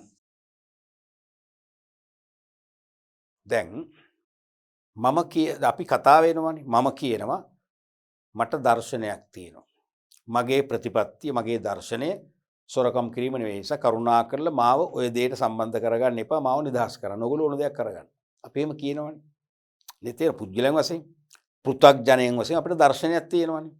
සමහර අය කියනවා මගේ නම් දර්ශනය මට කිසියම් හෝ ලාභයක් මොනයම් ක්‍රමයකින් හරි ලබන්න පුළුවන් නම් මම කොහොම හරි ඒක ලබා ගන්නවා.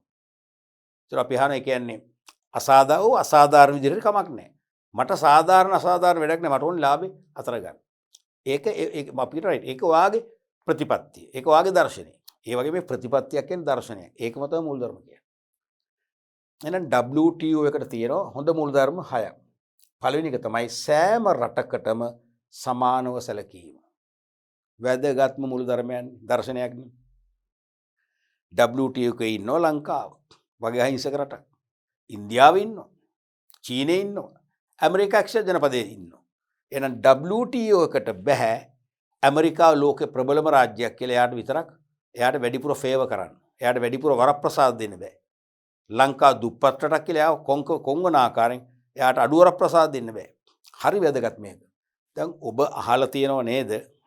මං සංවිධාන නම් නොකර ඉන්නම් සමහර ජාත්‍යන්තර සංවිධාන වලට ලෝක ප්‍රජාව කෙලින්ම ඇඟිල්ල දික් කරනවා. දික් කරලා ඒ ලෝකේ බොහෝ රටවල පුරවැසියන් එකම හඬක් තමයි නගන්නේ. මොකක්ද එකම හඬ? මේ සංවිධානයේ අසවල් රටේ බලල්ලන්ද. අසවල් රට තමයි මේ සංවිධානය පාලනය කරන්නේ. මේ සංවිධානයට කොන්දක් නැහැ. මේක සංවිධානයක් නෙවෙයි. මේ සංවිධානය කියන්නේ මොකද්ද? අසවල් රට කියලා කෙලිම රට කියනවනේ. මම මේ නොකිය කියන්නේ තේරෙනවද? කවදාකවත් WTO එකට තාම එහෙම චෝදනාවක් නැහැ. WTO එකට කියලා නෑ අසවල් රටේ බලල්ලන්දක්. අසවල් රට තමයි මෙහෙවන්නේ. මේ සංවිධානයේ මෙහෙවන හස්තය තමයි අසවල් රට. එහෙනම් අසවල් රටේ අතකොළුවක් කවදාකවත් කියලා නැහැ. ඇයි කියලා නැත්තේ? බොහොම අභිමානවත් සාඩම්බර වූ ප්‍රතිපත්තියක් දර්ශනයක් තියෙන මොකද්ද? සෑම රටකටම සමානව සැලකීම. සෑම රටකටම එක හා සමානව නම් තීන්දුව ගන්න. සෑම රටකටම සහන සලසන නම් එක හා සමානව සලසනවා නම් ඒ කියන්නේ සංවර්ධිත අසංවර්ධිත ප්‍රශ්නයක් නැතුව කවුද ඇඟිලි දික් කරන්නේ? කවුරුත් කියන්නේ. ඒ නිසා මේ WT එකට මම කියවන මම ආදරෙයි කියලා. ආදරය කරන්න ඒවත් මෙන්න මේ මූලධර්මත් හේතු වන්නට ඇති මං හිතන්නේ. මටත් හිතන්න බැරි මොකද්ද ආදරයක් තියෙන මේ සංවිධානයට. ඇයි මේ? සාධාරණයි නේ. සාධාරණ බව අපි ඇලුම් කරනවා. අපි ලෙන්ගතු වෙනවා. හරිද? එහෙනම් සෑම රටකටම සමාන නොසලකීම ප්‍රධානම මූලධර්මයක් වෙනවා. දෙවෙනි එක තමයි විනිවිද භාවයෙන් ක්‍රියා කිරීම. ඔන්න තවත් වැදගත් එකක්. බලන්න කොච්චර හොඳ කොච්චර සාරවත් නේ කොච්චර ලෙන්ගතු මූලධර්මද කියලා මේවා. හැම විටම ලෝක වෙළඳ සංවිධානයේ විනිවිද භාවයෙන් නිතුව කටයුතු කරන්න ක්‍රියාත්මක වෙනවා. ඒක ඒගොල්ලන්ගේ ප්‍රතිපත්තියක් නැත්නම් දර්ශනයක් මූලධර්මයක්. තේරුණාද? ඒ කියන්නේ සමාජික රටවල් 164න් කිසිම රටකට තමන්ගේ ක්‍රියාකාරීත්වය නැත්නම් ක්‍රියාකාරකම් පිළිබඳව සැක සංකා උපදවන්නට ඉඩක් තබන්නේ නැහැ.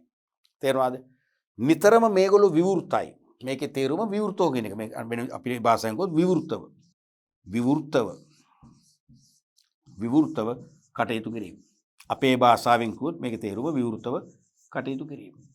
සංගවන්නේ සමාජිකයන්ට හෝ සමාජික නොවන රටකට හෝ සැක උපදවන ආකාරයෙන් මේගොල්ලන්ගේ වැඩ කෙරුවා වගේ නැහැ. සීලුම දේ විවෘතයි. යම් රටකට මූල්‍යමය ආධාරයක් දෙන්න ක්‍රියා කළා නම් සිසු රටවල් දැනුවත් කරනවා. මේක මේ වෙලාවට අපි මේ ආධාරය ලබා දී යුතු හොඳම රට මේක. දැන් ඊටාම අමාරු වෙట్లా තියෙන රට. අන්න මිනිස්සු පෝලිං වල ඉන්නවා. මිනිස්සුන්ට කන්න ආහාර නැහැ වෙළඳ පොලේ. සල්ලි තිබුණත් බඩු නැහැ. ඒ නිසා දැන් මේ රටේ මිනිස්සු අනිවාර්යෙන් ලොකු විනාශයක් කරයි. පාරට බහයි. ඒ වගේ අනිත් රටවලට කරුණු අවබෝධ කර දීලා තමයි ඒ රටට ආධාර කරන්නේ. හරිනේ. විනිවිද භාවයක් තියෙනවනේ විවෘතයිනේ. හැංගිලා නෙමෙයි. අන්න ඒ වගේ සෑම රටකටම විවෘත භාවයෙන් කටයුතු කිරීම මේගොල්ලන් හොඳම ප්‍රතිපත්තිය. ලස්සන මූලධර්ම. සෑම රටකටම සමානව සලකනවා විනිවිද භාවයෙන් ක්‍රියාත්මක වෙනවා. තුන්වෙනි එක තමයි වෙළඳ ආරක්ෂණ ගිවිසුම් වලට යාමට ඉඩ දීම. තවත් හොඳ මූලධර්මයක්. මේ වෙළඳ ආරක්ෂණ ගිවිසුම් කියන දරුවනේ රටවල් දෙකකට හෝ වැඩි ප්‍රමාණයකට තමන්ගේ නැත්නම් තමන් විදේශ වෙළඳාමේ දීමෙන් විය හැකි අවාසි මඟ හරවා ගැනීමට යම් යම් කොන්දේසි සහගත ගිවිසුම් ඇති කරගන්න පුළුවන්. ඒක තමයි වෙළඳ ආරක්ෂණ ගිවිසුම් කියන්නේ. තේරුණාද? අපි ඉන්දියාවත් එක්ක වෙළඳ ආරක්ෂණ ගිවිසුමක් ඇති කරගන්නවා. ලෝක වෙළඳ පොලේ ඉන්ධන මිල ඉහළ ගිහිල්ලා ලංකාවට ඉන්ධන මිලදී ගන්න බැරි ආර්ථික පීඩනයක් ඇති වුණොත් ඒ ලෝක වෙළඳ පොලේ තෙල් මිල සාමාන්‍ය තත්ත්වයට හැරෙනකම් අපිට තෙල් මිල දී ගැනීමට සාධාරණ ණය මුදලක් ඉතාම අඩු පොලියට ලබා දෙන්න කියලා කිවිසුමක් ගහගන්න පුළුවන්. ඒතර අපිට ඉන්දියාව දෙනවා. අපි ඒ සල්ලින් අර මිල වැඩි වුණත් අපි තෙල් මිල දී ගන්නවා. ආර්ථික ප්‍රශ්නයක් නැහැ. අන්න වෙළඳ ආරක්ෂණ ගිවිසුම් කියන්නේ ඒ වගේ. ඒ වගේ වෙළඳ ආරක්ෂණ ගිවිසුම් ඇති කරගත්තට කිසි හානියක් නැහැනේ. ඒක ඇති කරගන්න මේ විදේශ වෙළඳාමට පහර ගහන නෙවෙයිනේ. තමන්ගේ ආර්ථිකය බේර ගන්න. තමන්ගේ රටේ මිනිස්සු බේර ගන්න. එහෙනම් ඒවට යන්න ඉඩ දෙනවා සීමා දාන්නේ. හොඳ දෙයක්. නැත්නම් මෙයාට කියද එවැනි ගිවිසුම් ගහනවා නම් අපේ අනුමැතිය ඕනේ. එහෙම දාන්නේ. ඒවට යන නිදහස් තියෙනවා. 3යි. 4වන මුලධර්මය තමයි සමාජික රටවල අභ්‍යන්තර කටයුතු වලට බලපෑම් නොකරන තවත් වැදගත් දෙයක්. අභ්‍යන්තර කටයුතු වල බලපෑම් කරන්නේ නැහැ. සාමාන්‍ය ජාත්‍යන්තර සංවිධානයක් වුණාම එහෙම බලයකුත් තියෙනවනේ හැකියාවකුත් තියෙනවනේ බලපෑම් කරන්න. නැත්නම් ජාත්‍යන්තර සංවිධානයකට පුළුවන් ව්‍යංගයෙන් රටවල් පාලනය කරන තත්ත්වයටපත් කරන්න. මෙයා එහෙම නැහැ. එහෙනම් අපි ආදරය කළ යුතු සංවිධානයක් මේක ලෝකෙනේ. එහෙනම් මෙයා කියන්නේ සමාජික රටවල අභ්‍යන්තර කටයුතු ඒගොල්ලෝ විසඳගන්න. දැන් බලන්න අපේ රටේ යුද්ධයක් පැවතුනානේ අපි දන්න දේ. ඒ යුද්ධමය කාලෙදී මතකද අහලා තියෙනවද කවදාකවත් WTO ගෙන් අපිට බලපෑම් කරාද? විවිධ රාජ්‍යයන් බලපෑම් කරා යුද්ධේ නවත්තන්න. මිනිස් ඝාතන වෙනවා කියලා. තේරුණාද? විවිධ සංවිධාන අපිට බලපෑම් කරා. නමුත් කවදාකවත් WTO නෑ. අදාළ නෑ. ඒගොල්ලෝ රටේ අපේ රටේ අභ්‍යන්තර යුද්ධ අපේ ප්‍රශ්නයක්. ඒක අපි විසඳ ගන්නවා. ඒකට කවුරුත් ඇඟිලි ගහන්න ඕනේ නෑ. ඉන්දියාවේ අභ්‍යන්තර යුද්ධය ඉන්දියාව කැමති විදිහට විසඳගනි. අපි අපෙන් ආධාර උදව් ඉල්ලුවොත් අපි දෙනවා. මිසක් අපි ඒකට මැදිහත් වෙන්නේ නැහැ. WTO එක එහෙම තමයි. එහෙනම් අභ්‍යන්තර කටයුතු වලට බලපෑම් කරන්නේ. ඊළඟට සමාජික රටවල නීති රීති හා ප්‍රතිපත්ති වලට බැඳී ක්‍රියා කිරීමට යොමු කරවි. සමාජික රටවල නීති රීති තියෙනවනේ. ඒ රටවල ඇති කරගත්ත ප්‍රතිපත්ති දර්ශනයන් තියෙනවනේ. ඒවට බැඳී ක්‍රියා කිරීමට යොමු කරනවා. ඒ කියන්නේ සමාජික රටක් සමහර විට නීති රීති පනවනවා. ප්‍රතිපත්ති හදාගන්නවා. හදාගත්තට සමාජික රට මේව කඩ කරන්න මනම් තේරුමක් නැහැ. එහෙනම් සමාජික රට අන්න මෙහෙවනවා. සමාජික රට මෙහෙवला සමාජික රටට පුරුද්ද ඇති කරනවා තමන් විසින් ඇති කරගත්ත නීති රීති වලට යටත්ව ක්‍රියා කරන්න. තේරෙනවද? තමන් විසින් ඇති කරගත්ත ජාතික ප්‍රතිපත්ති විනාශ නොකරේ ප්‍රතිපත්ති වලට යටත්ව ක්‍රියා කරන්න කියලා ඒ රටවල් මෙහෙවන්න අන්න WTO ක්‍රියාත්මක කරනවා. ඒක මොකද? ඒක හොඳ ප්‍රතිපත්තියක් නැත්නම් දර්ශනයක් වෙනවා. මූලධර්මයක් වෙනවා. ඊළඟ එක තමයි ඌන සංවර්ධිත රටවල් කෙරේ විශේෂ සැලකිල්ලක් දැක්වීම. නැත්නම් විශේෂ උනන්දුවක් දැක්වීම කියන එක. තේරුණාද? ඒක හොඳයිනේ. දැන් ඇත්තට මේ සමාජික රටවල් 164න් සමහර ඒවා දියුණු සංවර්ධිත ධනවත් රටවල්නේ. නමුත් ඌන සංවර්ධිත රටවල් තියෙනවානේ. ඊටාම දැඩි ආර්ථික අර්බුද වලට මුහුණ දීපු අන්නේ රටවල් කෙරේ විශේෂ සැලකිල්ලක් දක්වලා විශේෂ අවධානයක් යොමු කරාම ඒ රටවල් වලට ඒ දැඩි ආර්ථික පීඩනයෙන් නිදහස් වෙන්නට අවශ්‍ය ආධාර උපකාර කරන්නට WTO එකට හැකියාව ලැබෙනවා. නැත්නම් සෙසු බලවත් ධනවත් සමාජික රටවල් වලට ආයාචනය කරලා හරි ඒගොල්ලන්ගේ ඇස් ඇරවලා හරි අර ඌන සංවර්ධිත රට පීඩාවෙන් මුදව ගන්න මැදිහත්කරුවෙක් වෙන මේගොල්ලෝ ක්‍රියාත්මක වෙනවා. එහෙනම් මෙන්න මේ වගේ හොඳ මූලධර්ම කීපයක් එක්ක තමයි මේ WTO ක්‍රියාත්මක. නිසා WTO සංවිධානය මම දකින්නේ එසේ මෙසේ සංවිධානයක් නෙවෙයි ප්‍රබලම සංවිධානයක්. තේරුණාද? දැන් මතකයිද? මූලධර්ම ඇහුවොත් මොනවද? සෑම රටකටම සමානව සැලකීම. අනිත් එක විනිවිද භාවයෙන් යුතුව කටයුතු කිරීම විවෘතව. සැකසංක ඇති වෙන ආකාරයෙන් මේ මුගලෝ කිසිම තීන්දුවක් ගන්නෙත් නැහැ ක්‍රියාත්මක කරන්නෙත් නැහැ. ඊළඟට වෙළඳ ආරක්ෂණ කිවිසුම් වලට යන්නට සමාජිකයන්ට අවසර තියෙන නිදහස දෙන බාධා කරන්නේ. ඊළඟට සමාජික රටවල අභ්‍යන්තර කටයුතු ඇඟිලි ගහන්නේ. අභ්‍යන්තර කටයුතු වලට බලපෑම් කරන්නේ නැහැ. නැත්නම් අපි අපේ භාෂාවෙන් ඇඟිලි ගහන්නේ නැහැ. ඊළඟට සමාජික රටවල නීති රීති හා ප්‍රතිපත්ති තියෙනවනේ. ඒවට එකඟව කටයුතු කරන්න සමාජික රටවල් මෙහෙවනවා. ඊළඟ එක ඌන සංවර්ධිත රටවල් කෙරෙහි විශේෂ සැලකිල්ලක් දක්වනවා. මෙන්න මේ වගේ හොඳ මූලධර්මත් එක්ක තමයි WTO ක්‍රියාත්මක වෙන්නේ. පැහැදිලිනේ? අපි පුළුල් විග්‍රහයක් කළා. මම හිතන්නේ දැන් WTO ගැන හොඳ අවබෝධයක් ආවා. නිදහස් අන්තර්ජාතික වෙළඳාමට අනිවාර්යයෙන්ම නැතුවම බැරි සංවිධානයක් කියලා අපිට තේරෙන්නේ නැති.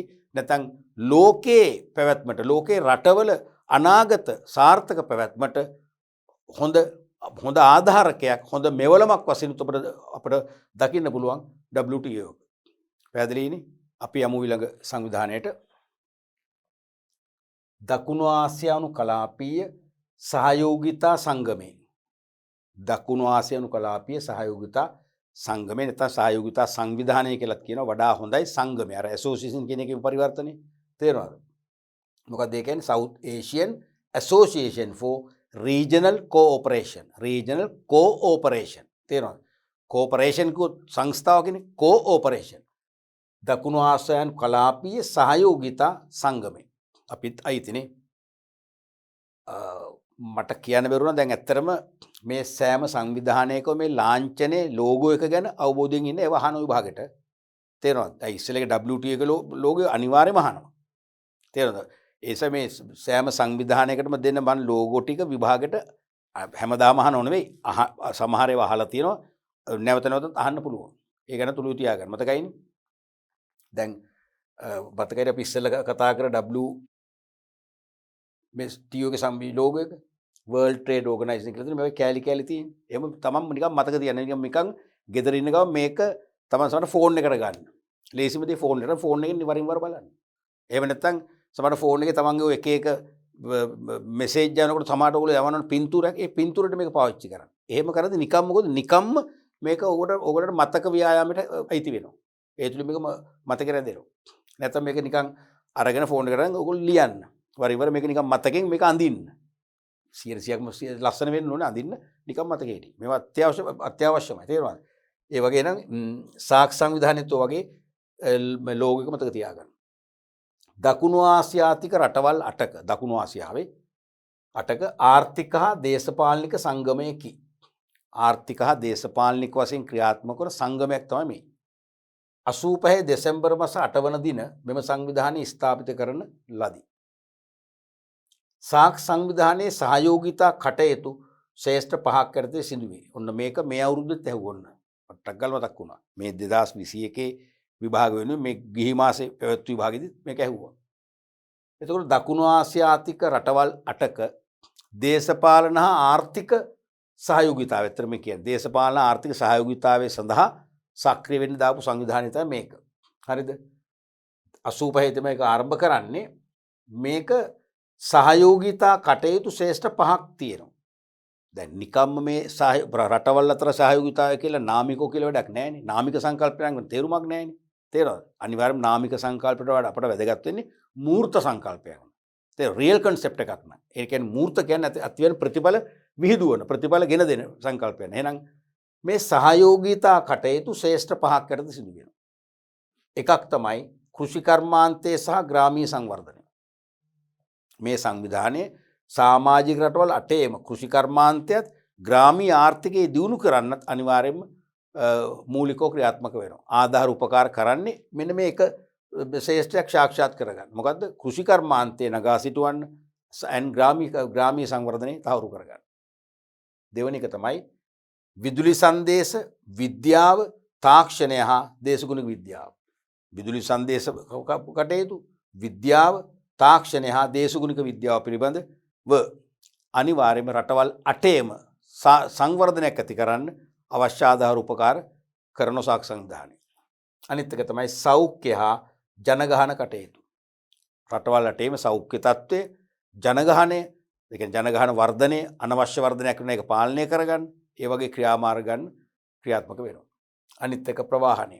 රටවල් 8ේම ප්‍රවාහනයේ සංවර්ධනයක් අත්පත් කරගන්න අවශ්‍ය ක්‍රියාමාර්ග ගන්න සාක් සංවිධානයේ සැදී පැහැදී ඉන්නවා. ඊළඟ එක මානව සම්පත් සංවර්ධනය.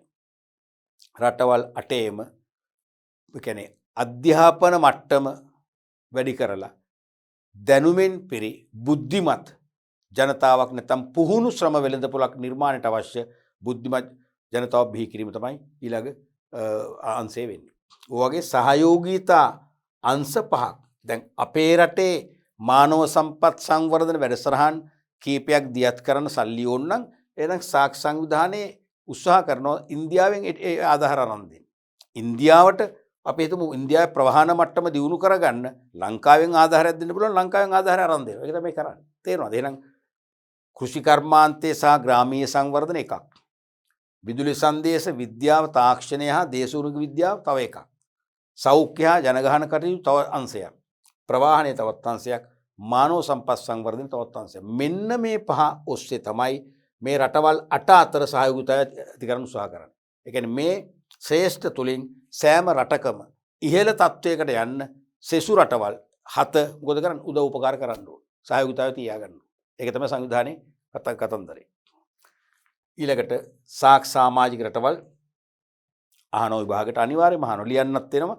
MCQ ප්‍රශ්නටත් වෙනවා. මේක අහනවා. අට මතක තියාගන්න පුළුවන්. පළවෙනි එක තමයි ශ්‍රී ලංකාව අපි ලංකාව, ඉන්දියාව, පාකිස්තානය, නේපාලය, මාලදිවයින, භූතානය, බංග්ලාදේශය, ඇෆ්ගනිස්තානය කොහොම දකුණු ආසියාතික රටවල් අපේ ළඟ රටවල්. මතකනේ? අන්තිමට මේක සමාජිකත්වයේ ගත්තේ කවුද? අන්තිම එක්කෙනා ඇෆ්ගනිස්තානය. ඒක තමයි අන්තිම සමාජිකත්වයේ ගත්තේ. හරි. එතකොට රටවල් 8යි සමාජිකත්වය. අපි බලමු ඊළඟ සංවිධානයත්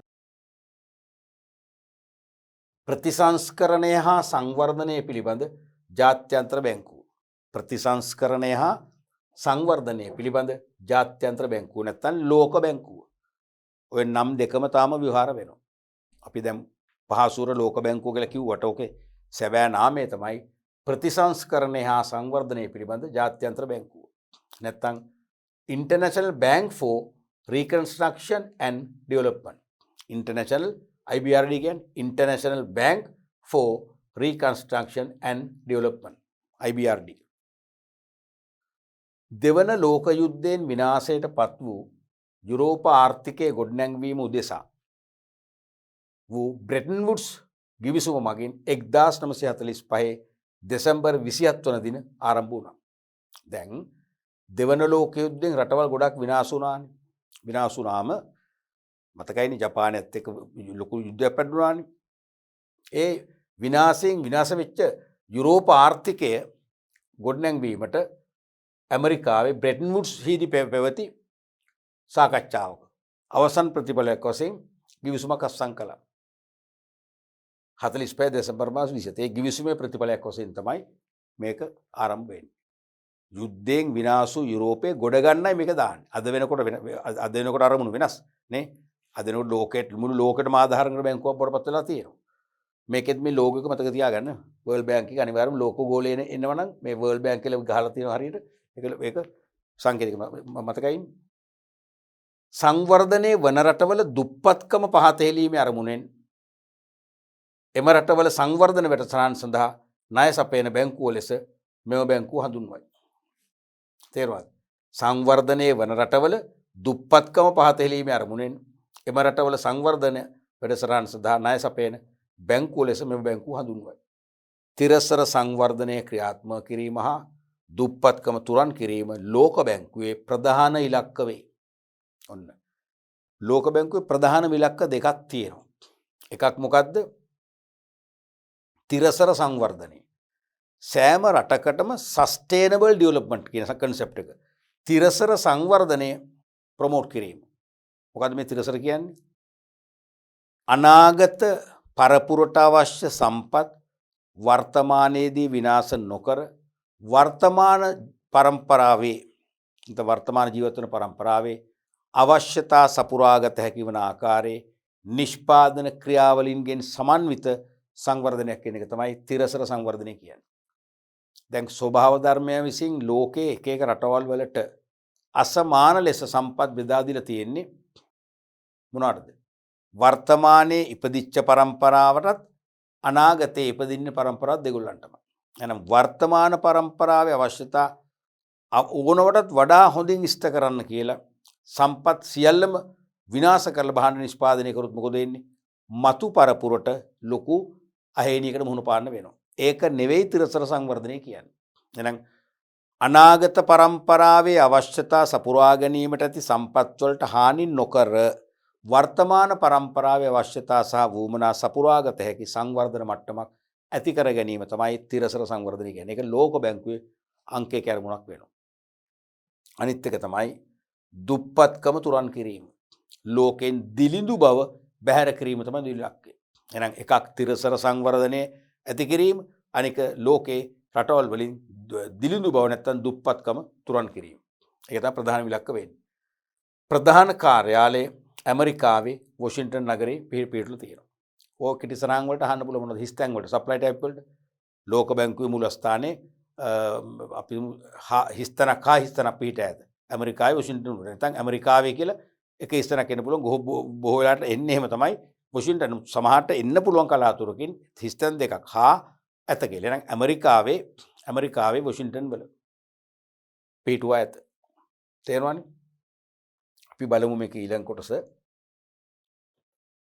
ලෝක බැංකුවේ අරමුණු දැන් මම ඉස්සෙල්ලා කිව්වා වගේ මෙතන අපි කෙලින්ම සාරාංශගත කරලම තියෙනවා. එකක් තමයි තිරසර ආර්ථික සංවර්ධනය. ලෝකේ සෑම රටකම නිකන් සංවර්ධනයක් නෙවෙයි. ඒ කියන්නේ අනාගත පරම්පරාවට දින සම්පත් විනාශ කරලා වර්තමාන පරම්පරාවේ ජීවන තත්ත්වයේ සුඛිත මුදිත කරන්න සංවර්ධනයක් කියන එක නෙවෙයි. අනාගත පරම්පරාවේ අවශ්‍යතා ඉෂ්ට කිරීමට අවශ්‍ය සම්පත් රැකගනිමින් වර්තමාන රටවල සංවර්ධන මට්ටම දියුණු කර ගැනීම තමයි මෙන් අදහස් කරන්නේ. අනිත් එක තමයි දුප්පත්කම තුරන් කිරීම. ලෝක බැංකුවේ ප්‍රධානම අරමුණක් තමයි සෑම රටකම දුප්පත්කම නැති කිරීම. දුප්පත්කම නැති කළ සෑම රටකටම සංවර්ධිත කියන ලේබලය ප්‍රධානය කරන්න පුළුවන් නම් ලෝක බැංකුවේ ප්‍රධානම ඉලක්කයක් වෙන්නේ ඒකයි. එහෙනම් ප්‍රධාන අරමුණු දෙකයි. පැහැදිලිනේ? ඊළඟට ලෝක බැංකුව ණය සපයන ප්‍රධාන අංශ. ඔන්න ওই විභාගයට අහනෝම. දැන් ලෝක බැංකුව මුළු ලෝකෙටම ණය දෙනවානේ. ඇයි ණය දෙන්නේ?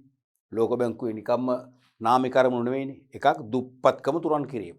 රටවල දුප්පත්කම තුරන් කරන්න නම් ණය දීලා රටවල සංවර්ධනයට අත දෙන්න එපා. එහෙනම් ලෝක බැංකුව ණය සපයන ප්‍රධාන අංශ කීපයක් තියෙනවා. එකක් තමයි සංවර්ධනය වන රටවලට මහා මාර්ග, ජල විදුලිය, sannivedana, ජලබස්නා ව්‍යාපෘති, ආරෝග්‍ය ශාලාදී යටිතල පහසුකම් වර්ධනයට ණය සැපයීම. සෑම ශේෂ්ඨයටම ණය දෙන්නේ කෙලින්ම රටේ සංවර්ධනයට ඉවහල් වෙන සංවර්ධනය දනවන අංශවලට තමයි ණය දෙන්නේ. කමක් නැහැ, ඒක හොඳ දෙයක් නේ.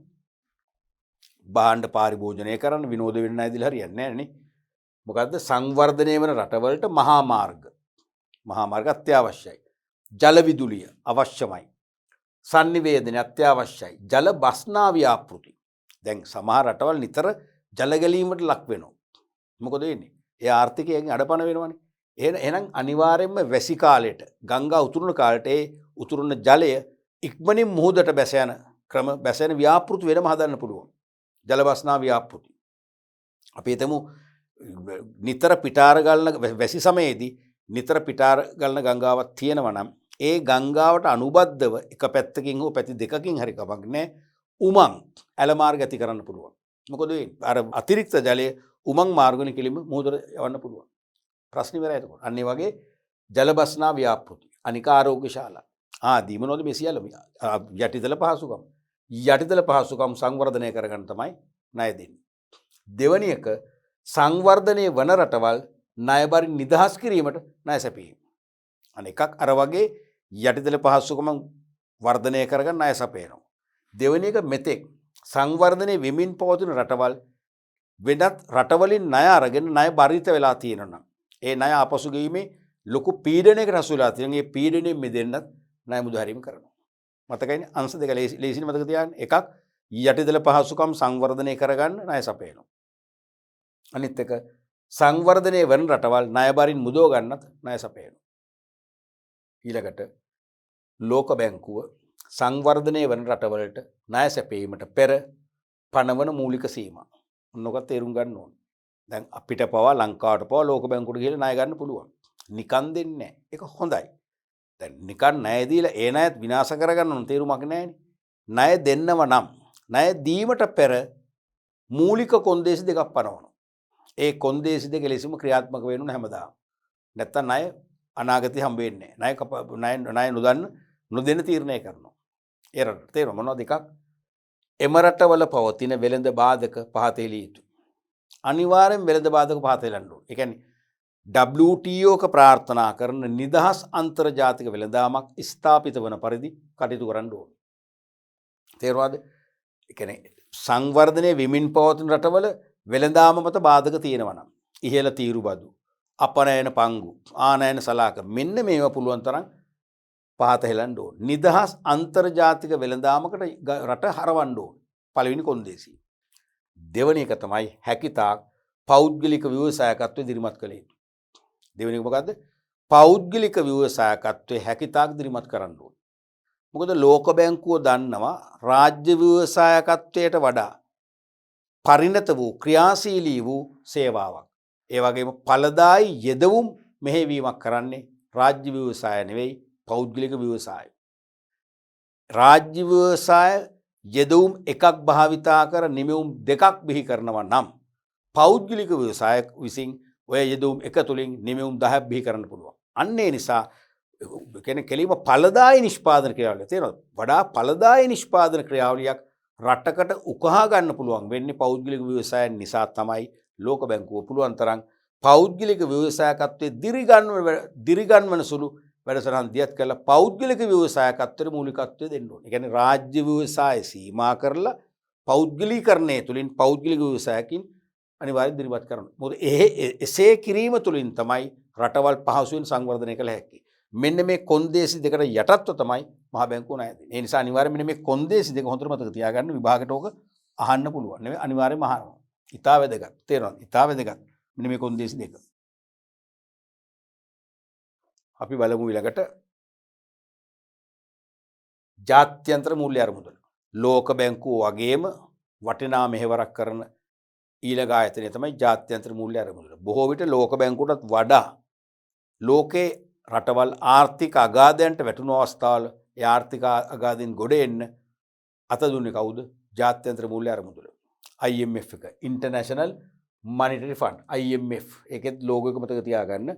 අර ලෝක බැංකුව නම් ලෝක ගෝලයේ අර සමුච්චර එකක් තියෙන මේක එහෙම නෙමෙයි ලෝක සිතියම තියෙන ලෝගෝ එක. දැන් මේ ජාත්‍යන්තර මුල් අරමුදල කියන්නේ මොකක්ද? 1947 දී බ්‍රෙටන් වුඩ්ස් ගිවිසුමේ ප්‍රතිඵලයක් ලෙස බිහි වෙච්ච නිවුන් සහෝදරයෝ කියලා කියන්නේ. බ්‍රෙටන් වුඩ්ස් ගිවිසුමේදී බිහි වෙච්ච නිවුන් සහෝදරයෝ ට්වින්ස්ලා තමයි ලෝක බැංකුවයි ජාත්‍යන්තර මූල්‍ය අරමුදලයි. තේරුණාද? මූල්‍ය හා තාක්ෂණික ආධාර ලබා දීමේත් විනිමය අනුපාත හා ගෙවුම් ශේෂ නිරීක්ෂණය කිරීමේත් ජාත්‍යන්තර සංවිධානය ලෙස IMF හැඳින්විය හැකිය. මේ ප්‍රධාන කාර්යාලය ඇමරිකා එක්සත් ජනපදයේ වොෂින්ටන් නගරයේ පිහිටුවා ඇත. ලෝක බැංකුව තියෙන්නේ එහෙමයි. ඇයි? එකම අවුරුද්දේ එකම ගිවිසුමෙන් නේ යුද්ධයෙන් විනාශ වූ යුරෝපයේ ගොඩ ගන්න 1947 දෙසැම්බර් මාසේ 27 වෙනිදා අත්සන් කළ බ්‍රෙටන් වුඩ්ස් ගිවිසුම තුලින් බිහි වෙච්ච නිවුන් සහෝදරයෝ දෙන්නෙක් හා සමානයි ලෝක බැංකුවයි IMF එකයි. තේරුණාද? එතකොට මේකේ මේ අරමුණු තියෙනවනේ ප්‍රධාන ඉලක්ක මූල්‍ය හා තාක්ෂණික ආධාර ලබා දෙන්න. රටවල් වලට මූල්‍ය හා තාක්ෂණික ආධාර ලබා දෙන්න. විනිමය අනුපාත ගෙවුම් ශේෂ නිරීක්ෂණය කරන්න. විනිමය අනුපාත ප්‍රශස්ත ලෙස පවත්වාගෙන යනවද? ගෙවුම් ශේෂය පුළුවන් තරම් හිඟ අවම කරගෙන පවත්වාගෙන යනවද කියලා නිරීක්ෂණය කරන්න ක්‍රියාත්මක වන ජාත්‍යන්තර සංවිධානය වශයෙන් තමයි IMF එක හඳුන්වන්න පුළුවන්. ඒ නිසා නිරන්තරයෙන්ම වාසිදායක විදේශ වෙළඳාමක් තුලින් ගෙවුම් ශේෂ හිඟ අවම කරගනිමින් මනා විනිමය පාලනයක් තුලින් ඒ කියන්නේ වඩා හොඳ විනිමය අනුපාතයක් නැත්නම් තමන්ගේ මුදලේ දේශීය මෙන්ම විදේශී අගය අවප්‍රමාණ නොවි ඉතා හොඳ මට්ටමින් පවත්වාගෙන යන්න ප්‍රශස්ත විනිමය අනුපාතයක් පවත්වාගෙන යන්නට අදාළ නිරීක්ෂණ කටයුතු බලපෑම් කටයුතු කරන අන්තර්ජාතික ආයතනය තමයි IMF එක. මොකද IMF එක දන්නවා අන්තර්ජාතික වෙළඳාම වරද්දගත්තොත් එතන තමයි ආර්ථික කඩාවැටීම. ගෙවුම් ශේෂ දුෂ්කරතා ඇති වෙනවා. විදේශ වලින් ණය ගන්න වෙනවා. ඒ ණය ගන්න තවත් ඒ ණය පියවන තවත් ණය ගන්න වෙනවා. මොකද අපේ රුපියලයේ බාල්දු වෙනවා. වගේ සෑම රටකම මුදල් ඒකකේ බාල්දු වෙනවා. සෑම රටකම මුදල් ඒකකේ අපේ රටේ නම් රුපියල් ඒකකේ බාල්දු නොවි පවත්වාගෙන යන්න ගියොත් තමයි අන්න විනිමය අනුපාත ප්‍රශස්ත මට්ටමින් පවත්වාගෙන ගියාවෙන්නේ. අන්න ඒ අංශ පිළිබඳ ලොකුම අවධානයක් යොමු කරන සංවිධානය තමයි IMF කියලා කියන්නේ. ජාත්‍යන්තර මූල්‍ය අරමුදලේ ප්‍රධාන අරමුණු කියනකොට මතක් වුණේ 2021 ත් මේකෙන් මැහුවා. මේ අවුරුද්ද විභාගෙද 2021 වෙනුවෙන් මේ අවුරුද්ද පැවැත්වූ විභාගෙ තේරුණාද? 2021 ත් මේකෙන් විභාග ප්‍රශ්නයක් ඇහුවා.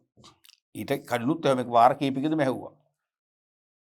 ජාත්‍යන්තර මූල්‍ය අරමුදලේ ප්‍රධාන අරමුණු කීපයක් තියෙනවා. මේක දැන් අපි 8ක් පෙන්නනවානේ. තනි ප්‍රශ්නයක් වශයෙන් නම් 4ක්ම ලියන්න. මගේ මතක හැටියට මේ අවුරුද්දේ තෙව 4ක්ම තමයි. තනි ප්‍රශ්නයක්. ලකුණු 4ක් ලැබෙනවා. රෝම ඉලක්කමක කොටසක් වශයෙන් අපි තුමු 4 වෙනි ප්‍රශ්නේ රෝම ඉලක්කම් 3 අ නම් අනිවාර්යයෙන්ම 2යි. අපි 4 මෙමු. පළවෙනි එක තමයි ජාත්‍යන්තර මූල්‍ය සහයෝගිතාව ඇති කිරීම. ප්‍රධාන අරමුණක් තමයි ජාත්‍යන්තර මූල්‍ය සහයෝගිතාව ඇති කිරීම. ඒ කියන්නේ රටවල් එකිනෙකාට මූල්‍ය උපකාර කරගන්න තත්ත්වයක් ඇති කරගන්න පරිසරයක් නිර්මාණය කිරීම මෙයාගේ ප්‍රාර්ථනයක්, මෙයාගේ අරමුණක්. බැරි වෙලාවට ලංකාව ඉන්දියාවට මුදලින් ආධාර කරන්න. තේරුණාද? එහෙම නැත්නම් ඉන්දියාව ලංකාවට මුදලින් ආධාර කරන්න. තේරුණාද? ඒ වගේ අඩු ගානේ කලාපීය මට්ටමින් හරි එකම කලාපයේ ආසන්න රටවල් ඒ කියන්නේ මූල්‍ය දුෂ්කරතා නැති රටක් මූල්‍ය දුෂ්කරතා ඇති රටකට සහන පොලිය හා කොන්දේසි යටතේ ආධාර දෙන තත්ත්වයක් තමයි මේක දාස් කරන්නේ ජාත්‍යන්තර මූල්‍ය සහයෝගිතාව වර්ධනය කිරීමට ඇති කිරීම. දෙවන අරමුණ තමයි මූල්‍ය ස්ථායීතාවය සහතික කිරීම. මූල්‍ය ස්ථායීතාවය ෆයිනෑන්ෂියල් ස්ටැබිලිටි. මොකද මේකේ තේරුම? මූල්‍ය ස්ථායීතාවය සහතික කිරීම කියන්නේ ශක්තිමත් මූල්‍ය ආයතන, ශක්තිමත් බැංකු ක්‍රමයක් ඇති කිරීම. රටකට ශක්තිමත් බැංකු ක්‍රමයක් තිබුණොත් අන්නේ බැංකු වලට පුළුවන් තේරෙනවද රටට අවශ්‍ය මූල්‍ය ස්කන්ධය ගොඩනගා ගන්න. තේරෙනවද? බැංකු ක්‍රමේ ශක්තිමත් නැත්නම් රටට අවශ්‍ය මූල්‍ය ස්කන්ධය ගොඩනගා ගන්න බෑ. දැන් ලෝකේ ඕනම රටකට පොදු ධර්මතාවය තමයි මහ බැංකුව. බැංකු ක්‍රම පද්ධතියේ මව් බැංකුව තමයි මහ බැංකුව. මහ බැංකුවනේ විදේශ සංචිත රැස් කර ගැනීමේ වගකීම දරන්නේ. මහ බැංකුවනේ රටට ප්‍රමාණවත් විදේශ සංචිත තුලින් ප්‍රමාණවත් ධනෙ තියෙනවා කියලා වගකීම ඉෂ්ට කරන මහ බැංකුවනේ. ඒක ඉෂ්ට කරන්නේ නැත්නම් මහ බැංකුව වැඩක් නැහැ. ඒ වගේමයි වාණිජ්‍ය බැංකුව. වාණිජ්‍ය බැංකුවට පුළුවන් රටට අවශ්‍ය මූල්‍ය ශක්තිය වර්ධනය කරන්න. තේරෙනවද? ඒ කියන්නේ විශාල වශයෙන් ආදායම් ලැබෙන ඍතුවලදී කාලවලදී ඒ ආදායම් විදේශ මහ බැංකු සුරකුම්පත් වල ආයෝජනය කරන්න. විදේශ බැංකු වල ණය කරවැනි ඒ කියන්නේ සංවර්ධන බැඳුම් කරවැනි බැඳුම් කරලා ආයෝජනය කරන්න. ඒකෙන් තව තවත් ධන විපද්දවන්න. අන්නේ වගේ ශක්තිමත් මූල්‍ය ආයතන පද්ධතියක් තුළින් ශක්තිමත් මූල්‍ය ස්කන්ධයක් ඇති කර ගැනීම තමයි මූල්‍ය ස්ථායීතාව සාතික කිරීම කියන්නේ. තුන්වෙනි එක තමයි ජාත්‍යන්තර වෙළඳාමට පහසුකම් සැලසීම. අන්තර්ජාතික වෙළඳාම ඉතා ප්‍රබල ලෙස ක්‍රියාත්මක වීමට අවශ්‍ය පහසුකම් සැලසීමත් ජාත්‍යන්තර මුල්‍ය අරමුදලේ ප්‍රධානම අරමුණක් වෙනවා. පහසුකම් කියවම පිටමු කිසියම් රටක් අපනයන වෙළඳාම මත අනවශ්‍ය පරිදි සම්බාධක දාලා තියෙනවා. ඒකෙන් කාටද අවාසි වෙන්නේ? වෙනත් රටවල් වලද ඒ රටද දෙගොල්ලන්ටම. අපනයන පිළිබඳ අනවශ්‍ය සම්බාධක දාලා කියන්නේ ඒ රටට විදේශ විනිමය උපයන්න පුළුවන් මාර්ගයක් වහලා දානවා. අනික අතින් සෙසු රටවල් වලට ඒ භාණ්ඩ අරගෙන පරිභෝජනය කිරීමේ අවස්ථාවක් අප්පාදු කරනවා. අන්න එවැනි අවස්ථාවක මොකද කරන්නේ? ඒ අපනයන තීරුබදු ඉවත් කරගන්න රජයන් සමග සාකච්ඡා කරලා අන්න නිදහසේ විදේශ වෙළඳාම් කරන්න අවස්ථාව උදා කරනවා. තේරෙනවද? අනික රැකියා අවස්ථා පුළුල් කිරීම. තවත් අරමුණක් තමයි පුළුවන් තරම් රට තුළ රැකියා අවස්ථා පුළුල් කරන්න ඕන. රැකියා අවස්ථා පුළුල් කරේ නැත්නම් මිනිස්සුන්ට ආදායම් නැති වෙන්න පුළුවන්. ආදායම් විෂමතාවය වැඩි වෙනවා. තේරෙනවද? ජීවන තත්ත්වය පහළ යනවා. රට සංවර්ධනය වෙන්නේ නැහැ නිසා රැකියා අවස්ථා පුළුල් කිරීමත් එක අරමුණක්.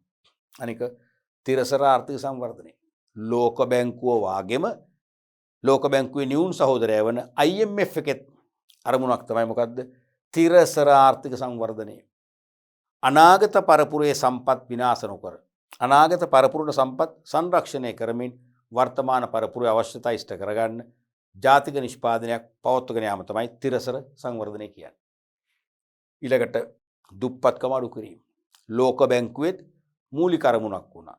එහෙනම් ලෝක බැංකුවේ සහෝදරය වශයෙන් සැලකෙන IMF එකේ තරමුණ මොකද්ද? දුප්පත්කම බැහැර කිරීම. ඊළඟට ප්‍රාග්ධන ආයෝජනය ප්‍රවර්ධනය කිරීම. ප්‍රාග්ධන ආයෝජනය ප්‍රවර්ධනය. ඒ කියන්නේ මොකද්ද? නිෂ්පාදනය කළ හැකි වන ආකාරයෙන් මුදල් ආයෝජනය කරන්න. නිකන් ආයෝජනය කළ වැඩක් නැහැනේ. ඒ කියන්නේ කර්මාන්තශාලා ආරම්භ කරන්න. යටිතල පහසුකම් සංවර්ධනය කරන්න. මම්මාවත් ඉදිවෙන්න. කම්හල් ඉදිවෙන්න. ධනෙ තමයි ආයෝජනය කරන්නේ. එහෙම කළොත් තමයි රටේ නිෂ්පාදනයක් ඇති වෙන්නේ. තේරෙනවද? ප්‍රාග්ධන ආයෝජනයේ තමයි අපි කියන්නේ ගසක් කියන්නේ. ගසක් නම් ප්‍රාග්ධන ආයෝජනය. හරිද? ඒ ගසක් පැල කරොත් තමයි ඒකට මොකද එන්නේ? ඵල එන්නේ, ගෙඩි එන්නේ. එහෙනම් ප්‍රාග්ධන ආයෝජනය කියන්නේ රටේ යටිතල පහසුකම් වර්ධනය කිරීම. කර්මාන්තශාලා ව්‍යාප්ත කිරීම. එහෙම වුණොත් තමයි ඒවෙන් මොකද වෙන්නේ? විවිධ නිමවුම් එළියට එන්නේ. ජාතික නිෂ්පාදනයක් එන්නේ. ඊළඟට ගෙවුම් ශේෂ හිඟවම කිරීම.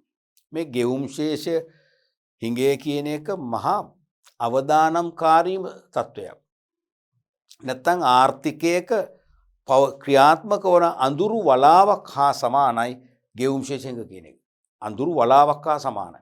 මොකද ගෙවුම් ශේෂය කියන්නේ වසරක් තුල රටක් විසින් ආනයන අපනයන වෙළඳාමේ යෙදීමෙන් ඇතිවෙච්ච ප්‍රතිඵල කාණ්ඩගත කරන ලේඛනයනේ. නැත්නම් ගිණුමක්නේ.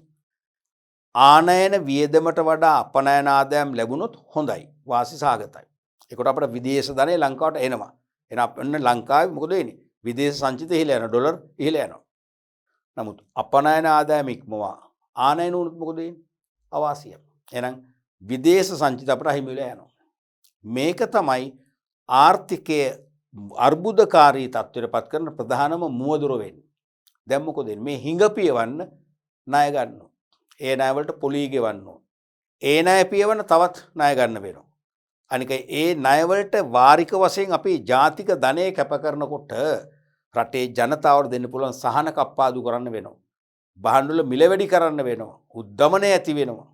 වැඩ වර්ජන වැනි සමාජ විරෝධී තත්ත්වයන් නැති වෙනවා. මොකද මේ ආර්ථිකය තනිකර අච්චාරුවක් වෙනවා. ඒ නිසා මේ ගෙවුම් ශේෂ හිඟය කියන්නේ රටක මහා විනාශයක ආරම්භය. ඒ නිසා ගෙවුම් ශේෂයෙන් පුළුවන් තරම් බැහැර කරගන්න ඕනේ. ඒ නිසා තමයි ඒක ප්‍රධාන අරමුණක් වශයෙන් දාලා තියෙන්නේ. මෙන්න මේ වගේ මූලික අරමුණු කීපයක් තියෙනවා. මේ අරමුණු හතරක්ම මතක තියාගන්න. දැන් මතකද නැවත? විභාගයට අහනවා මේක. ජාත්‍යන්තර මූල්‍ය සහයෝගීතාවය ඇති කිරීම. අනික මූල්‍ය ස්ථායීතාවය සාතික කිරීම. ඊට පස්සේ ජාත්‍යන්තර වෙළඳාමට පහසුකම් ඇති කිරීම. රැකියා අවස්ථා වර්ධනය නැත්නම් පුළුල් කිරීම. තිරසර ආර්ථික සංවර්ධනයක් ස්ථාපිත කර ගැනීම. දුප්පත්කම අඩු කිරීම. ප්‍රාග්ධන ආයෝජනය ප්‍රවර්ධනය කිරීම සහ ගෙවුම් ශේෂියක අවම කර ගැනීම. පැහැදිලිනේ? රයිට්. අපි බලමු ඊළඟට ආසියානු සංවර්ධන බැංකුව. ආසියානු සංවර්ධන බැංකුව ADB. Asian development bank. ඒකෙත් ලෝගෝ එක මතක තියාගන්න. ආසියානු සංවර්ධන බැංකුව 1966 දෙසැම්බර් 19 වන දින පිලිපීනයේ මැනිලා නුවර මූලස්ථානය කරගනිමින් ආසියානු සංවර්ධන බැංකුව ආරම්භ කර ඇත. 66 තමයි ආරම්භ කළේ. පිලිපීනයේ මැනිලා වල තමයි. මෙන්න මේ හෙඩ්විස් මතක තියාගන්න. මේවා කෙටි ප්‍රශ්න වලට අහන්න පුළුවන්. පිලිපීනයේ මැනිලා වල තමයි හෙඩ්විස් එක තියෙන්නේ. මතකයිනේ? ලෝක බැංකුවේ මූලස්ථානය කොහෙද තියෙන්නේ? ඇමරිකාවේ වොෂින්ටන් වල. ජාත්‍යන්තර මූල්‍ය අරමුදල ලෝක බැංකුවේ සහෝදරයා. එයාගේ ඒත් එහෙමයි. සහෝදරවරු දෙන්නේ ඉන්නේ එක තැනනේ. ඇමරිකාවේ වොෂින්ටන්. ඒ වගේ ආසියා කලාපයට ආවේනික අන්තර්ජාතික මූල්‍ය ආයතනය ADB ඒකේ මූලස්ථානය තියෙන්නේ පිලිපීනයේ මැනිලා වලයි. කරගනිමින් ආසියානු සංවර්ධන බැංකුව ආරම්භ කර ඇත. වර්තමාන සමාජික රටවල් 68ක් වන අතර ඉන් 49ක් මන් ආසියා කලාපයේද 19ක් පැසිෆික් කලාපයේද නියෝජනය කරනවා. දැනට සමාජික රටවල් 68යි. 68න් 49ක්ම ආසියාතික රටවල්. පැසිෆික් කලාපීය රටවල් වලට අයිති වෙන්නේ 19යි. එනම් ආසියාවේ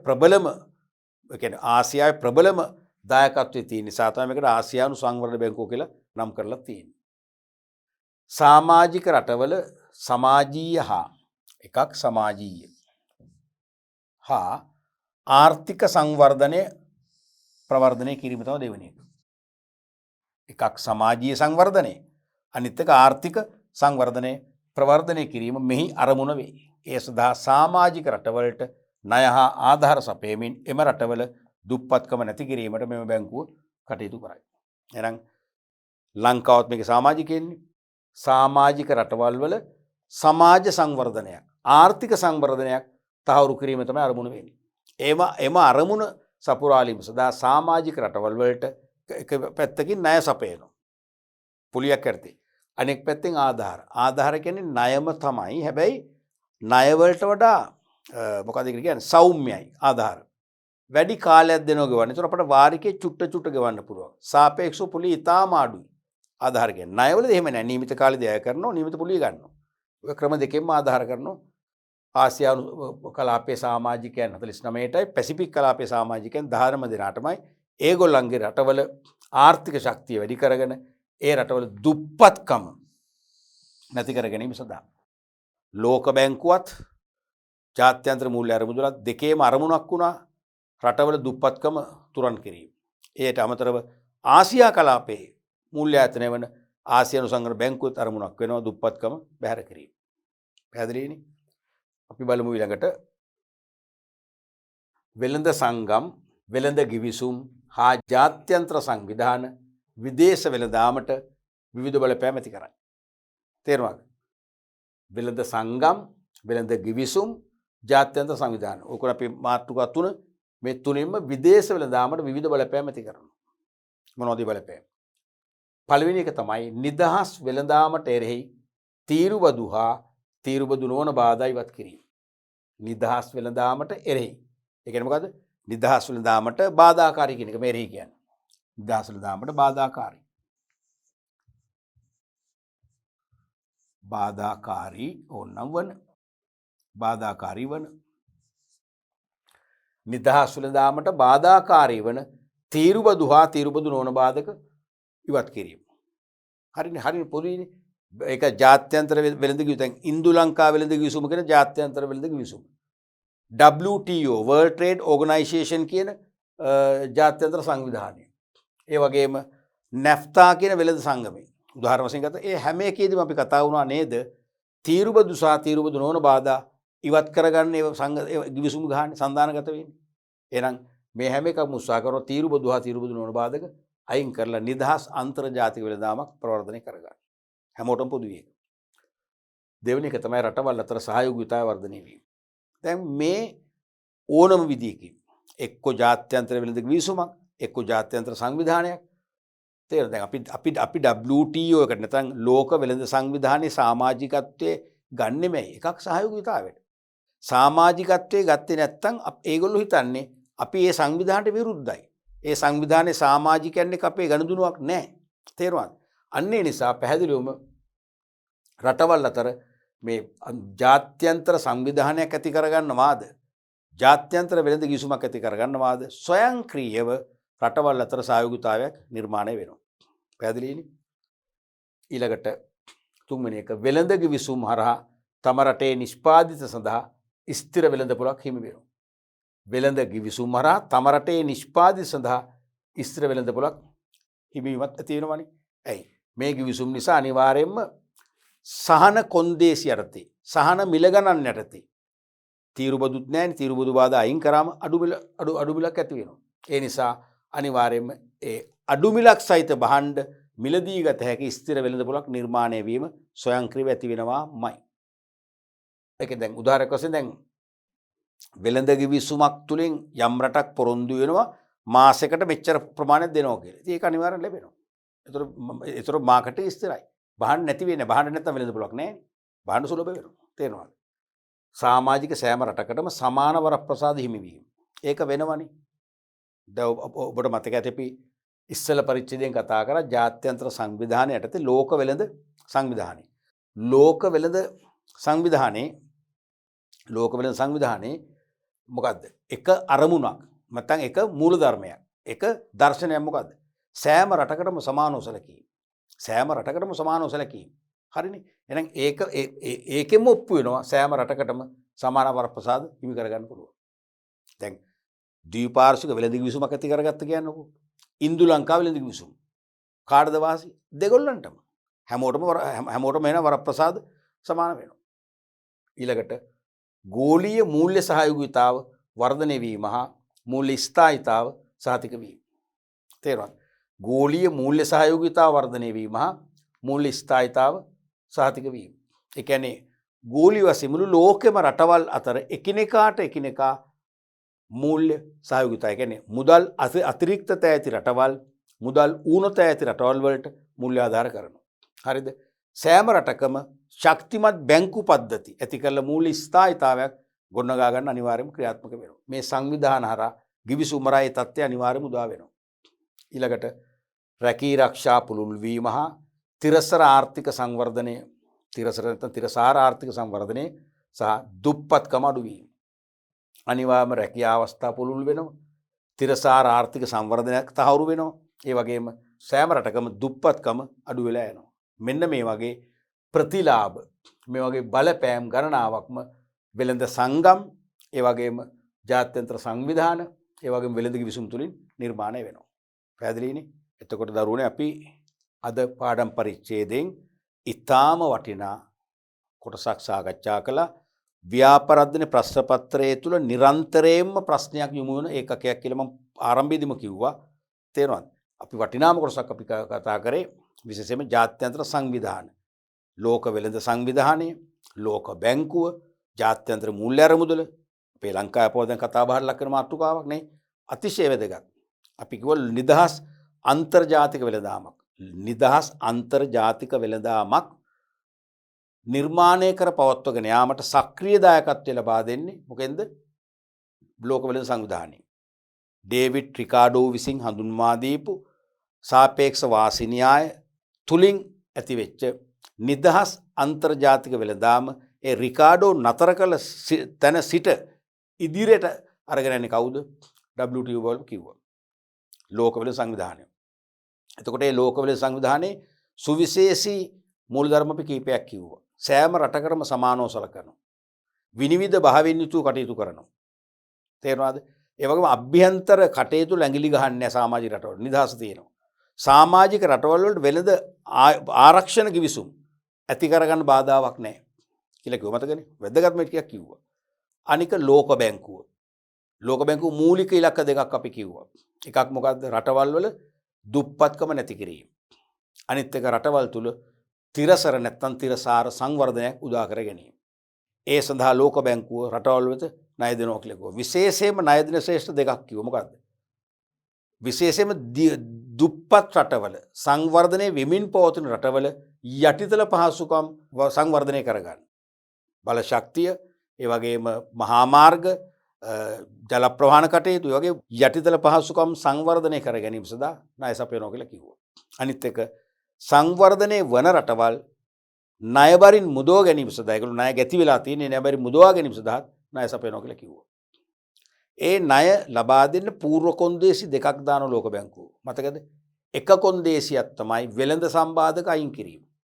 අන්තර්ජාතික වෙළඳාම පටු වෙන ආකාරයෙන් දාපු ඔය අපනයන ඉහළ අපනයන තීරු බදු අපනයන සලාක වැනි බාධක අයින් කරන්න ඕන. දෙවෙනි එක තමයි පෞද්ගලික ව්‍යවසායකත්වය ප්‍රවර්ධනය කරන්න ඕන. ඒ කියන්නේ රාජ්‍ය ව්‍යවසායකත්වය අඩු කරලා පුළුවන් තරම් පෞද්ගලික ව්‍යවසායකත්වයට මුල් තැන දෙන්න ඕන. මොකද පෞද්ගලික ව්‍යවසායකත්වය තමයි යෙදවුම් උපරිම කාර්යක්ෂමතාවයෙන් පාවිච්චි කරන්නේ. ඒ කියන්නේ යෙදවුම් එකකින් ඒකක 10ක් හදන්න පුළුවන්. රාජ්‍ය ව්‍යවසායකත්වයේ යෙදවුම් එකකින් හදන්න ඒකක දෙකක් වෙන්න පුළුවන්. තේරෙනවද? අන්නේ කොන්දේසි දෙකට යටත්ව ලෝක බැංකුව ණය දෙනවා කියලා කිව්වා. අනිත් එක එහා සමානම සේවයක් කරනවා. 47 බ්‍රෙටන් වුඩ්ස් කිවිසුමෙන් ආරම්භ වෙච්ච නිවුන් සහෝදරයෝ වශයෙන් සලකන ජාත්‍යන්තර මූල්‍ය අරමුදල. ඒගොල්ලොත් රටවල තිරසර සංවර්ධනය සහතික කරන්න උත්සාහ කරනවා.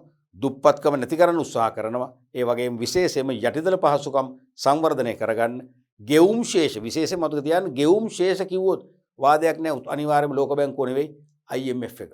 මොකද IMF එකේ මූලික ඉලක්කයක් තමයි රටවල් වල ගෙවුම් ශේෂ අර්බුද බැහැර කිරීම. එහෙනම් විදේශ වෙළඳාම වාසිදායක තත්වයකින් පවත්වාගෙන ගිහිල්ලා ගෙවුම් ශේෂ අර්බුද නැති කරගන්න ණය ආධාර දීම ප්‍රධානම කාර්යයක් කියලා අපි කිව්වා. ඊට අමතරව ආසියා කලාපයේ රටවල් 64ක සමාජිකත්වයෙන් පිටුවගත්ත ආසියානු සංවර්ධන බැංකුවල් සමාජික රටවල දුප්පත්කම නැති කිරීම සඳහා රටවල සංවර්ධන ව්‍යාපෘති වලට සහන පොලිය යටතේ ණය සපයනවා කියලා කිව්වා. රයිට්? එහෙනම් අපි අන්තර්ජාතික වෙළඳාම කියන පාඩමේ හොඳම පරිච්ඡේදයක් අද නිමාවට පත් කරා. ඒ වෙළඳාම කියන ඒකකේ 11 වෙනි ඒකකේ අවසාන පාඩම් පරිච්ඡේදය අපි ඉදිරි පාඩම් වලදී සාකච්ඡා කරන්න බලාපොරොත්තු වෙනවා.